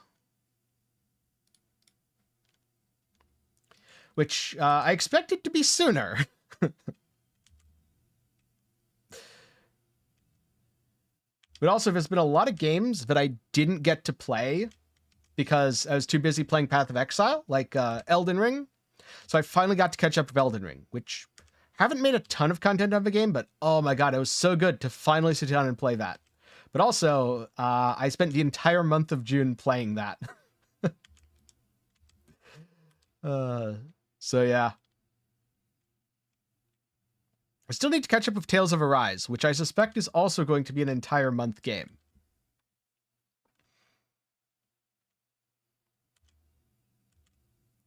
But I am very much looking forward to the PoE 2 beta when it does eventually come around, which, you know, let them take their time, make sure it's good. I'm not too worried about it being here soon, but when it is here, I'm going to enjoy it. I did play Last Epoch a lot for 1.1, or sorry, for 1.0. I don't think I'm going to for 1.1, just because there's a bunch of other stuff coming out /out right now, and I don't think a ton changed with Ellie. But I can't remember if it's 1.2 or 1.3. I am looking forward to a future Ellie update, though. Definitely going to go back then.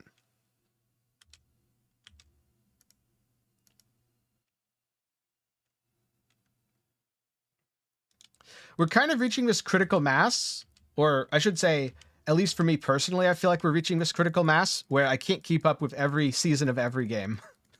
There's too many games.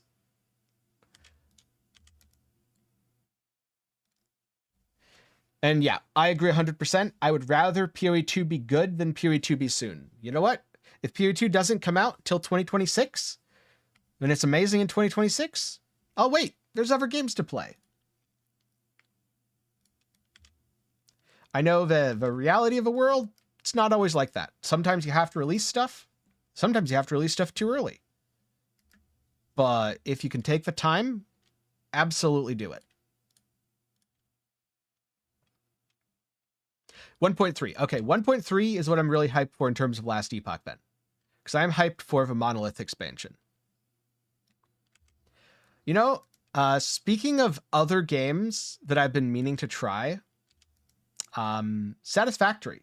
I've heard very good things. But it's been one of those, I've been meaning to try it, and when it originally came out in early access, I was busy playing PoE. So you know what? Maybe in September, I might try it. Though probably not around the 10th, because I'm pretty sure that's the same day as Age of Mythology Retold, and I really want to play Age of Mythology Retold.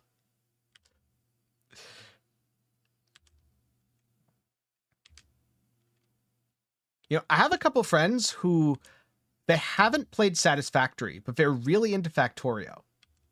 I'm pretty sure the Factorio is just 2.5D Satisfactory, or I guess Satisfactory is 3D Factorio. Please don't murder me, Satisfactory and Factorio fans. I'm trying to make a flattering comparison here.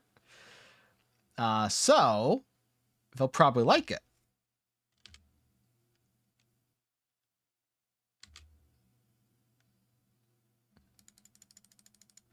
Is Yoga Space Time Illusion viable this season? Yes, definitely. Not quite as strong as last season, but still definitely viable.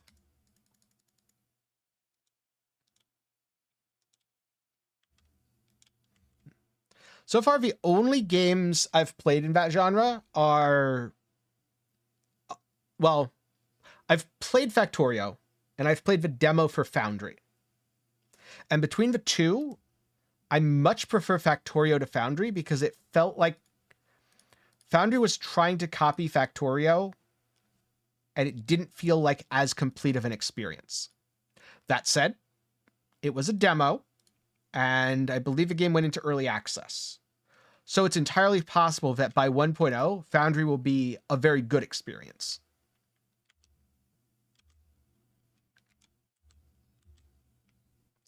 It's the good old, you never quite know. Oh, go into space. Like, actually going into space, I'm guessing. Oh, whoops. All right, we've got S rank. S rank locked in. Now I just need to stop hitting gear things. Give me currency, please.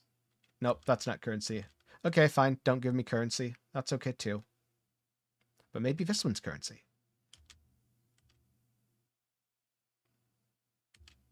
If I'm remembering correctly, it was. Or at least it was something valuable. October 21st. Trying to remember what's coming out around then. You know, it's weird to say, but so many games are coming out that I genuinely can't keep track of what's coming out when anymore. I think October is Vessel of Hatred for D4. Oh no, I didn't want to go out. I wanted to collect my loot. No, go back. No, there's loot in there. I have to get it. I was trying to interact with a cube, but no longer scam cube because it's automatic. Look at how nice it is. I'm not even hitting buttons. I'm just watching it.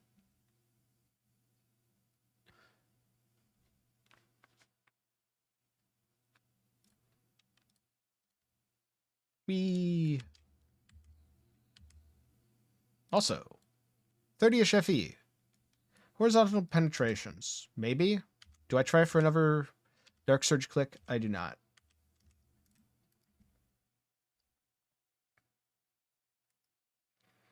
Factorio Space Age is a mod. Oh, that's cool. Yes, that is always a win if you make a popular mod for a game and the devs are like, we like your work. Would you like a job? As opposed to what's happened way too much recently, which is you make a really cool mod and the devs are like, or not even the devs, let's be clear here. It's the publisher's like, hey, third-party guy, contractor, we can just use you as a scapegoat. So find some cool mods and shove them into our game, please. Oh, that's unethical? I don't care. Remember, we can replace you. Shove the mods into our game, all of them. It's happened a couple times recently. It's kind of weird.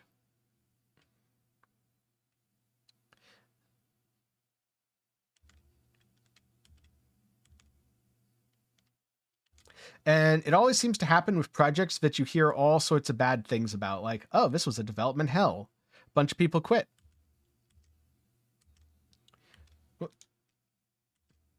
Yeah, or just not allowing mods without a good reason to not allow mods. Because there are some games, and I'm thinking specifically of Final Fantasy XIV, that they have a good reason to not allow mods.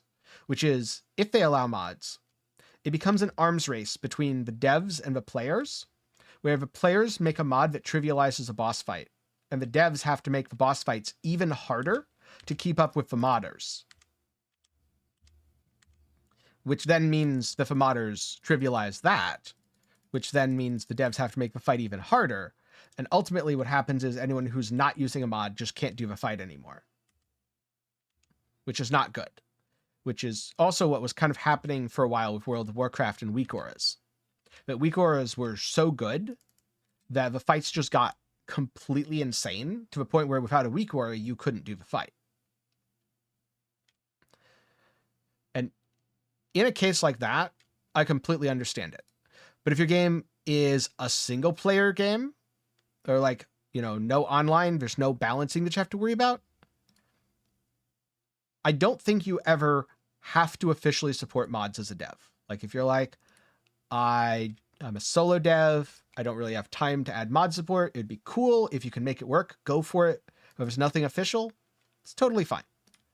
But you shouldn't actively do things to stop people from modding your game. Now, once we get into, you know, online competitive, okay, I get it. That's where mods you have to be really careful of.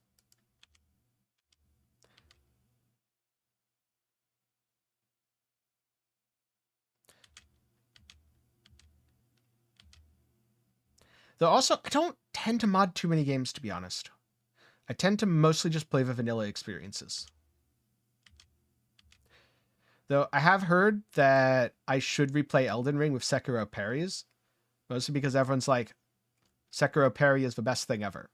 Which I have to ask, what's the difference between a Sekiro parry and a Lies of P parry?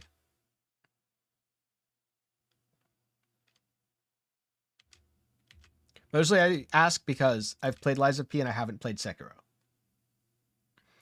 Yeah, came out saying they don't prioritize modding support because it's probably going to get broken a lot as they update their game, and they should be focusing on updating their game for 1.0. That's totally fair. But that it's a possibility in the future, that's good. Yeah.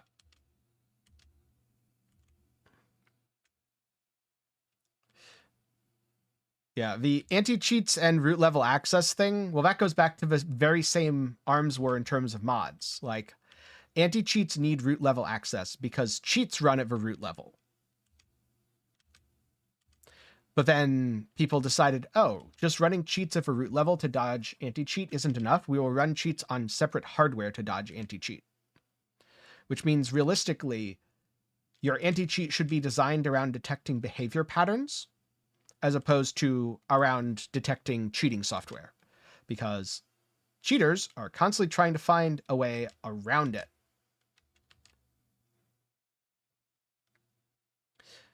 Yeah, can you imagine installing root level cheating software? Like, it's one thing for anti-cheat software that at the very least, there's a company that can be sued behind it. Now, is it good? No, but the company can be sued. If you think the guy selling you cheat software can be sued very easily, you are sorely mistaken, let me tell you. Though a few companies, shout out to Blizzard here, have been successful in that stuff, which is good.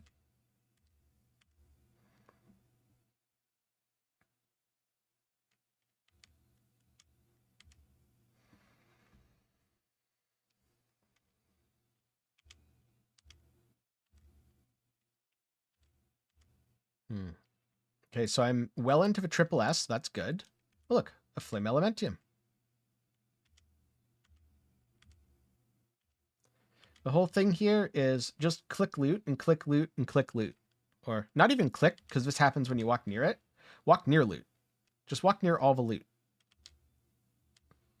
I think I can get those 3 up there after this.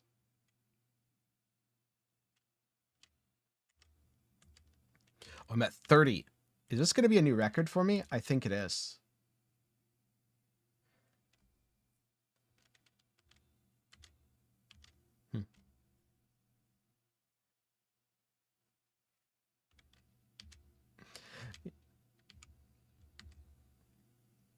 Yeah, there's a lot of wild rides related to anti-cheat. Like how...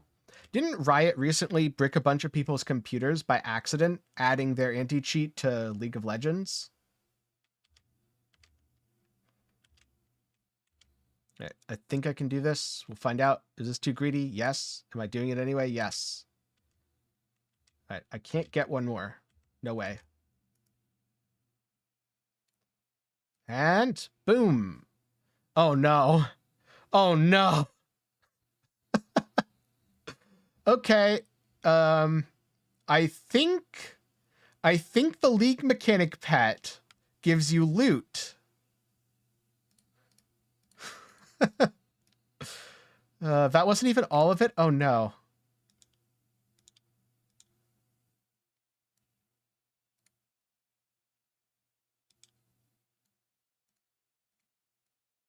That was a bit.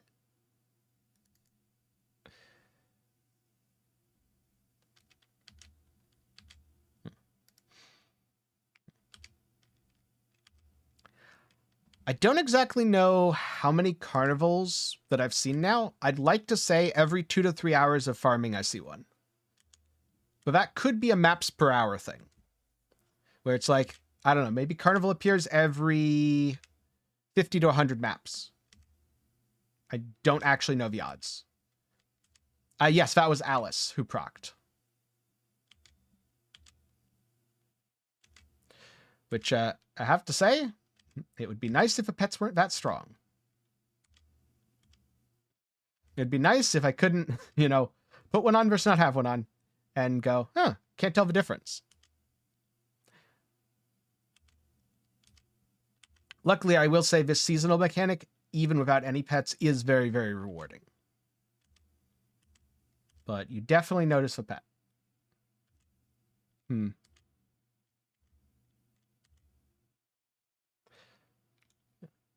254. So let's just pretend that it is 1 in 100 for a second. That means in 254, on average, you would get 2.5. But it's not that unreasonable to not see one for 300 or even 500 maps. Just like how it's not that unreasonable at 1 in 100 to get 2 in a row. Will it happen to everyone? No. But when you think about how many players there are, there's someone out there who got 2 maps in a row, Carnival to Carnival, and then there's you who got 0 in 254. And ultimately it evens out. But also, maybe I do more maps per hour than I think, and maybe it's not 1 in 100. Maybe it's 1 in 200. Which case, you're pretty much within normal variance instead of around 1 standard deviation outside of normal variance.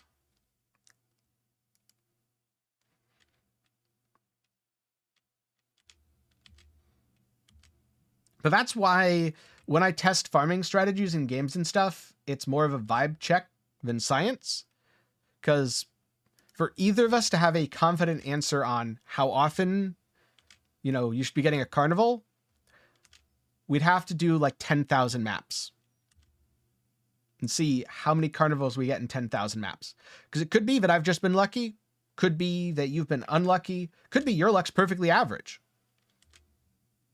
It's very hard to tell. But just based off a vibe check,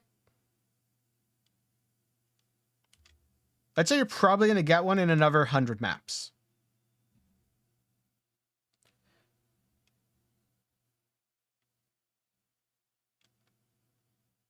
But that's just vibe check. That's not any sort of hard science. And yeah, there have been a lot more problems with anti-cheat stuff, which on the one hand, to an extent, I get it. Like, devs do have to have some sort of anti-cheat. But on the other hand, there's got to be a smarter way to do it. That a lot of these anti-cheats feel very heavy-handed. Also, when it comes to Genshin, I'm going to be honest, I feel like if you just put a couple things server-side, you could run the game with no anti-cheat. Because 90% of it is a single-player game. And you know what? If certain types of materials are being infinitely respawned by cheaters, or someone's, I don't know, just botting to farm certain things, I don't think it really matters. Just store account data server-side. Let's go with this. Of course, I say that as someone who doesn't understand game dev well enough to be fully confident in them being able to store the account stuff server-side and have that be entirely separate from the client-side stuff. But I would imagine if PoE can do it with like all the drops and stuff, then other companies should be able to. It's just a matter of if they put the time in / have the engine-specific knowledge.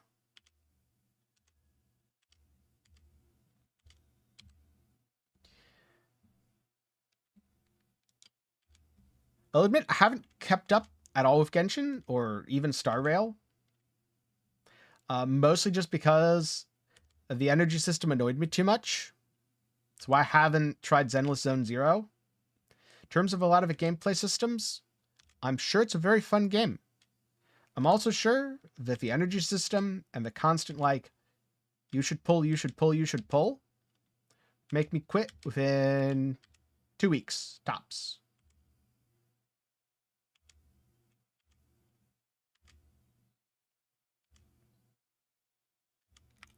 Honestly, if I just took away the energy system, it probably wouldn't be that bad. The rest, I can just ignore and not pull. But energy, man, gets me every time. Which, it's It's one of the things I like about Torchlight. There's no energy system. If I want to do 1,000 maps, I can just do 1,000 maps. I get all the loot that I get from them.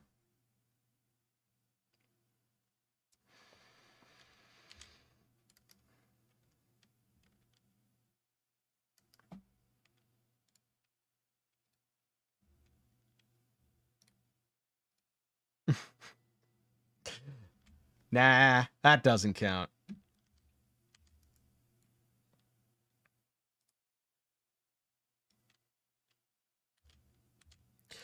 I mean, on some characters, I wouldn't even need sleep after doing 1,000 maps.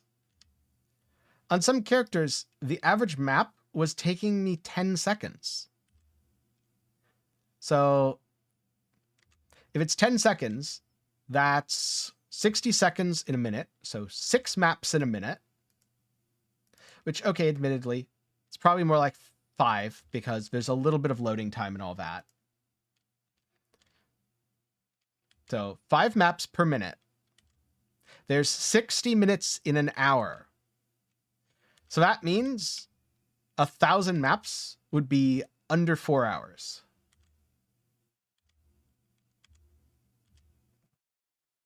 Turns out, dual Soul Eater candles with cast while channeling nonsense was one hell of a drug. Have not done that since. Mostly because the gear to do that was very expensive.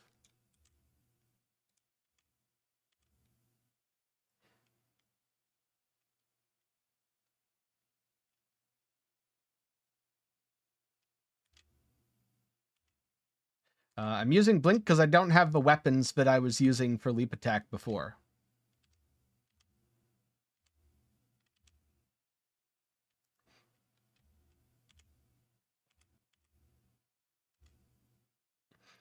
Turns out, I do things and make decisions in games usually long before I even see the comments on the video, because the video reflects my character a couple days behind the live version.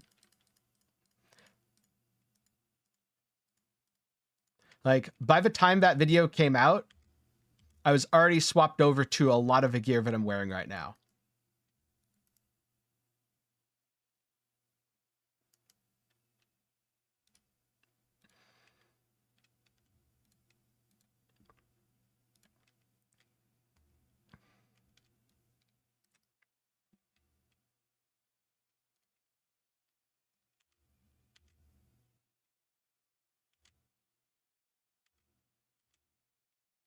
All right, Statue of War. So far, this Boss Rush, Dark Surge stuff, not passing the vibe check. It is very feast or famine. And more on the famine than the feast.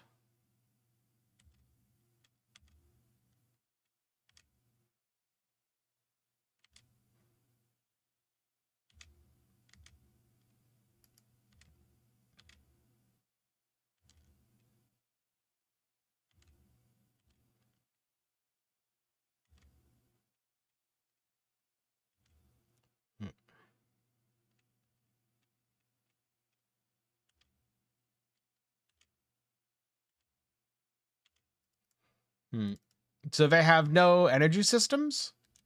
Interesting. Now they just need to fix the rest of their game, because I saw some very funny screenshots from that game day one. I'm assuming a lot of it has been fixed, but wait, they have energy? Oh, well, rip. Never mind.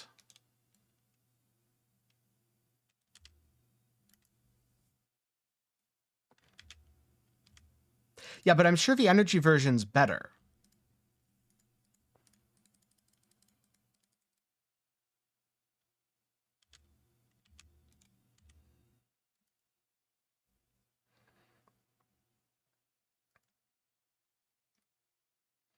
See,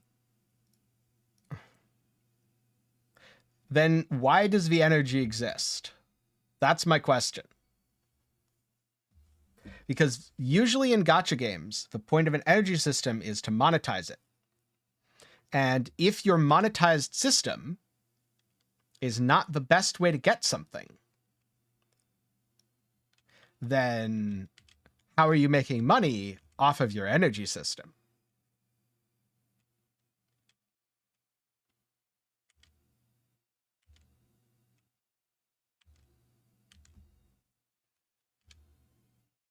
What do I think of Boat League? I will admit I haven't been following Boat League too much. I've seen a little bit. I'm sure Bex approves. And also she's probably a bit mad that they finally made Boat League after she left.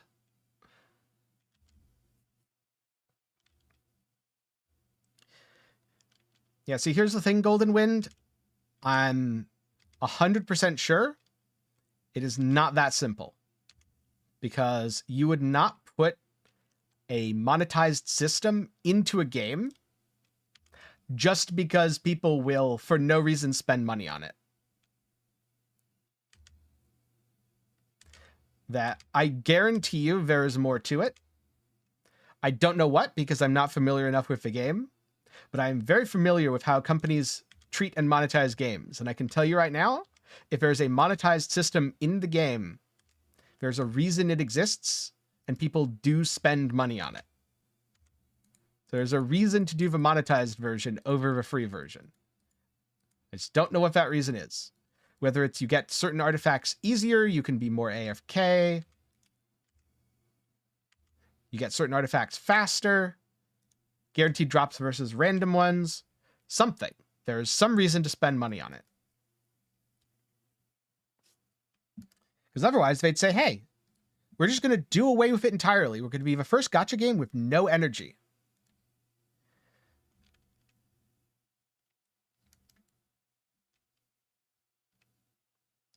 Which would probably be quite popular, to be fair.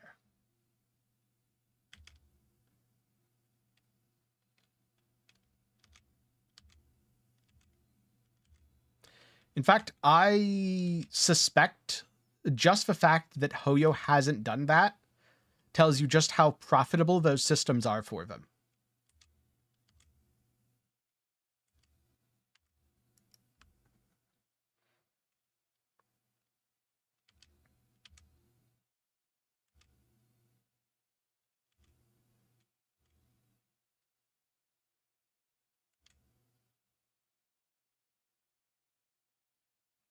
It's just like convenience items, like an EXP booster. It's in the game for a reason. Okay, I did think of one case where none of this is true, and that would be Dragon's Dogma, where it feels like Capcom just put the monetization in because some very out-of-touch CEO was like, this is how games are monetized. Put it in the video game developers. And the developers were too busy making an actual game to tie it to anything because the executive didn't tell them to do that. He was just like, put it in. And they're like, okay, should we do anything else? He's like, no, just make sure it's in. Okay, sure. So they just randomly stuck a bunch of cosmetics or not cosmetics, microtransactions in the game that basically serve no purpose. Ooh, Edict Ruin. We did it. I didn't see the boss. The boss instantly vaporized.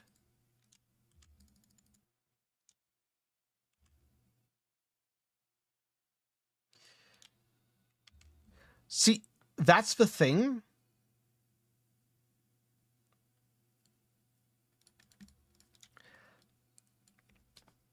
If energy wasn't in that game, 1 hour of non-energy farming would be equal to 1 hour of energy farming.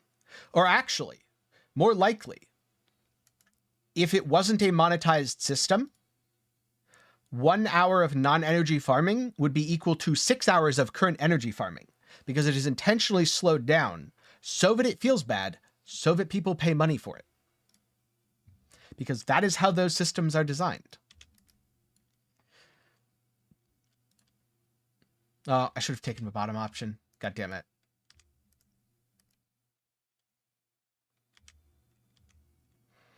So if energy was not in the game as a monetized system, Not just you, but everyone, including the people who spend the big bucks to always do refills, would all progress faster. Because everyone would be at the same point as the biggest spenders.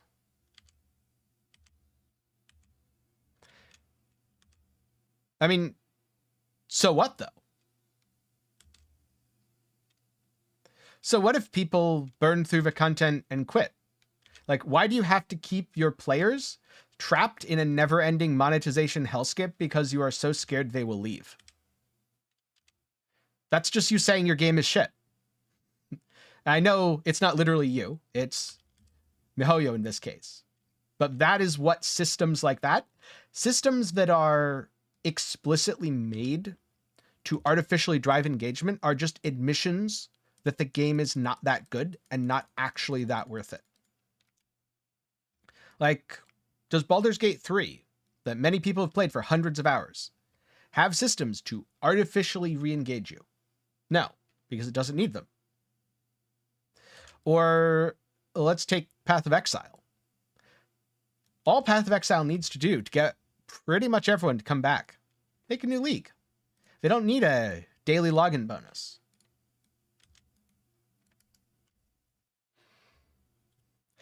I think what Golden Wind means in terms of no content in Genshin is no difficult content. Because in terms of the artifact grind and all that, that's specifically for difficult content. For open world stuff, you don't really even need artifacts. I don't know, maybe you do these days. But when I played, you barely even, you didn't. Right, but why do gacha games not have content? That's the question. And again, we're talking about difficult content here, because if we're talking about casual content, Genshin has tons. They're constantly doing events. They're constantly doing side quests and stuff. Like, there's a ton of casual content in Genshin Impact. And the answer as to why they don't have difficult content is because difficult content is the realm of monetization. So Genshin Impact can't have difficult content, because then it would show all the people who aren't the whales just how meaningless their time, again, the people who care about difficult content, just how meaningless their time is. Again, if you're just there to chill, experience a world, do some events, this doesn't apply to you. But if you're like, I want to crush Spiral Abyss,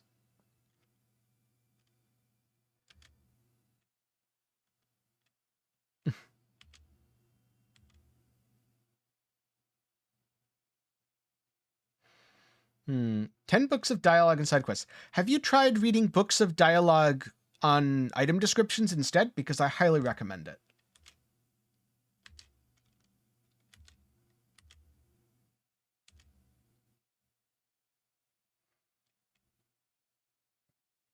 Like, when it comes to anti-player monetization, the problem is it works. Ultimately, the answer is, if any publisher or developer puts anti-player monetization into their game, they will make more money.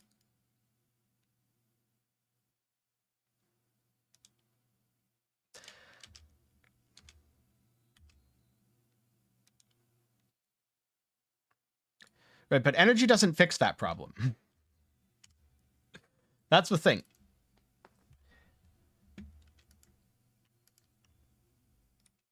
I agree. Genshin never really had challenging content.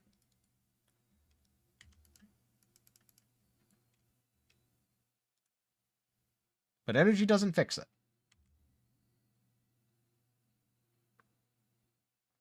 Nope, it never will. That's literally not the point of a game like Genshin Impact. For challenging stuff, actually, that's kind of what Honkai Star Rail is struggling with right now, because they do have actually more challenging content. And they're running into the problem of, yes, but the new characters are better than the old ones. And so the people who started playing for the difficulty and for the challenge and for the more tactical JRPG combat, they're like, oh, but I don't want to have to spend money to pull the new characters because they're just objectively better than the existing ones. Yeah. Genshin avoids that problem because I'm sure a lot of the new characters are stronger than the old ones. I'm sure if I went back, all of my S tier characters are now B tier. And I'd go out into the open world, and I'd do some quests, and I'd gather some stuff, and I wouldn't notice, because I'd still just destroy everything.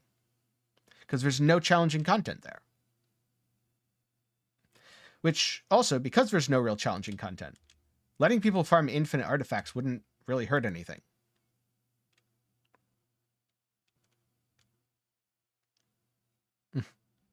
Okay.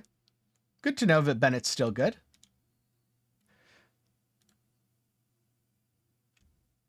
See, I'd have one really good character.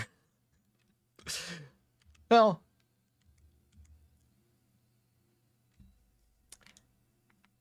actually, probably two then, because I'm guessing Venti's still really good then.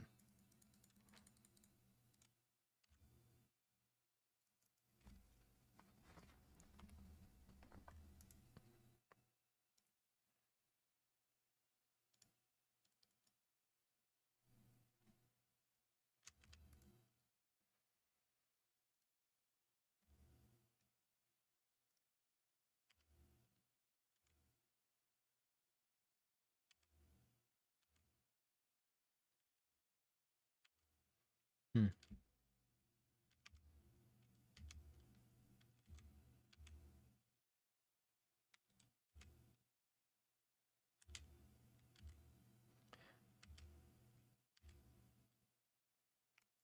Yeah, because I remember when Venti was absolutely broken, which was around back when I played.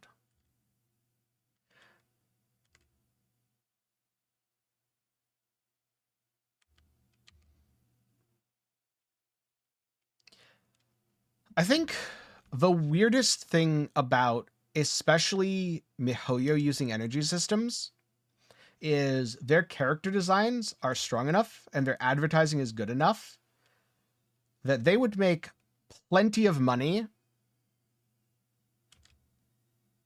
without having to do anything else. Like, if they just said, hey, here is character, play character, buy character, character pretty. So many people would do it without a second thought. But they put in all the other systems anyway.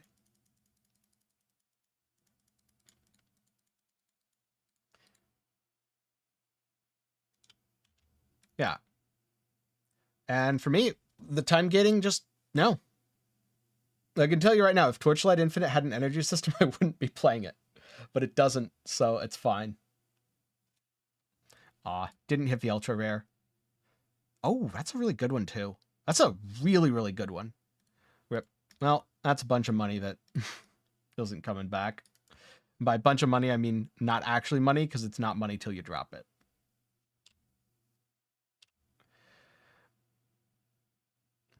Yeah, it has pets. And pets aren't great. I very much wish pets were changed. But pets are not a time gate. And it's specifically time gating systems like energy that I have a problem with. That is my line in the sand, if you will. All right, so I've been doing this for about an hour now. Little more. I think hour and like 10 or 15 minutes. 644 raw FE, most of which is from the seasonal mechanic. Let's see. I got one Edict Ruin, which is worth about 70 FE. I have to say, I am not very impressed with the Dark Surge Rush. I very much prefer the Goddess of Hunting Rush. Got a bunch of these. These are like 200 FE. So I don't know. I made pretty close to 1,000 FE here in roughly an hour, 15 minutes.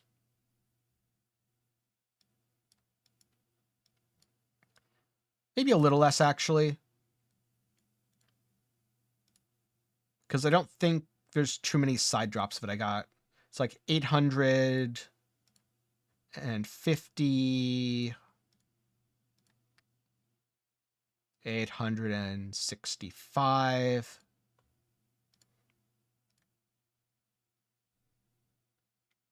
Let's let's say 900.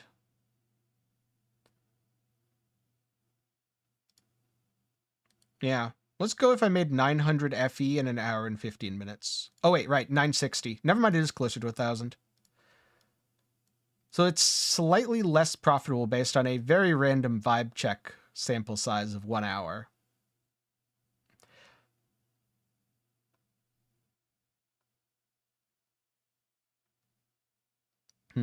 So when you say you've gotten many and that it might have been an unlucky run, how many hours have you done it? Because so far I've noticed that I've gotten, just in testing this a bit, about 1 edict per hour.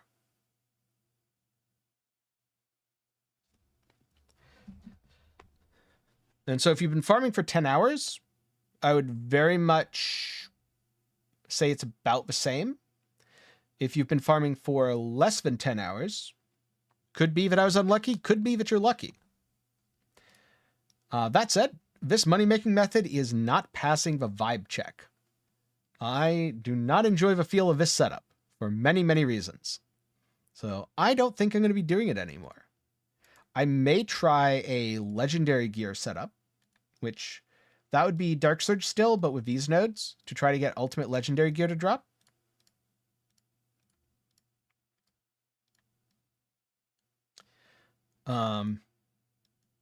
Probably also the priceless stuff here. Yeah. Might try that later. Also, kind of tempted to try Cube. Just because everyone keeps saying it's good. And to answer Lodidor's question, what is my mace? It is just a standard bonk stick that I bought for surprisingly cheap. This was like 200 FE, and then I put on the active skill level. I think I got a very good deal. I guess I did upgrade these from T2 as well. That probably helped. So like if we put this down to T2 and to T2, let's see how much this should cost. Oh, there's none for sale. Of course there's none for sale. That sounds about right. All right, well, what if there's this? 15 FE. Okay, that doesn't seem unreasonable then. Because it had both mods, it cost me a little bit more. 80 FE, yeah, that's about the range that I paid. Then I spent a little bit to put the +4 active skill on. Kind of seems like the way to go. And now it's worth infinite money because there's none on the market. Except it's not really. And also I should probably... Oh, wait, no, I don't want to do that just to show this off. But I should probably upgrade this, try to get T0 minion DD. I mean, what's the worst that can happen? It only has a 1 in 4 of success, or no, 1 in 3 of success, and a 2 in 3 of bricking my item. Good news is I've been testing a bunch of farming strats, and so like, here, I'll show you my stash and how much of a mess it is. I have FE here that I wanted to keep separate from the FE that's here, that I wanted to keep separate from the FE that's here. So I think what I should do is call it here, go finish the video on this farming strat because this one was actually a success. It passed the vibe check. And then sell everything so that I actually have money. And then decide if I min-max the build with the like however many thousands of FE that is. 1, 2, 3, 4, 5. I don't know, like 5,000 FE plus however much I get from selling everything. Or decide that it's time to reroll a new build. And I don't know which. So you'll have to drop a follow and get subscribed to find out because I can't tell you what I don't know. Yeah, that was Dark Surge farming. It's a pretty popular strat. I much prefer the Goddess of Hunting because this is big feast, big famine. Like in terms of profitability, it came out slightly ahead of Goddess of Hunting, I think. Very, very slightly. But also I only did it for an hour, so who knows? Maybe if I'd done it for 2 more hours, it would have been significantly ahead. If I'd done it for 4 hours, maybe it's significantly behind. But with that said, thank you for tuning in. I hope you enjoy, and I'll catch you later.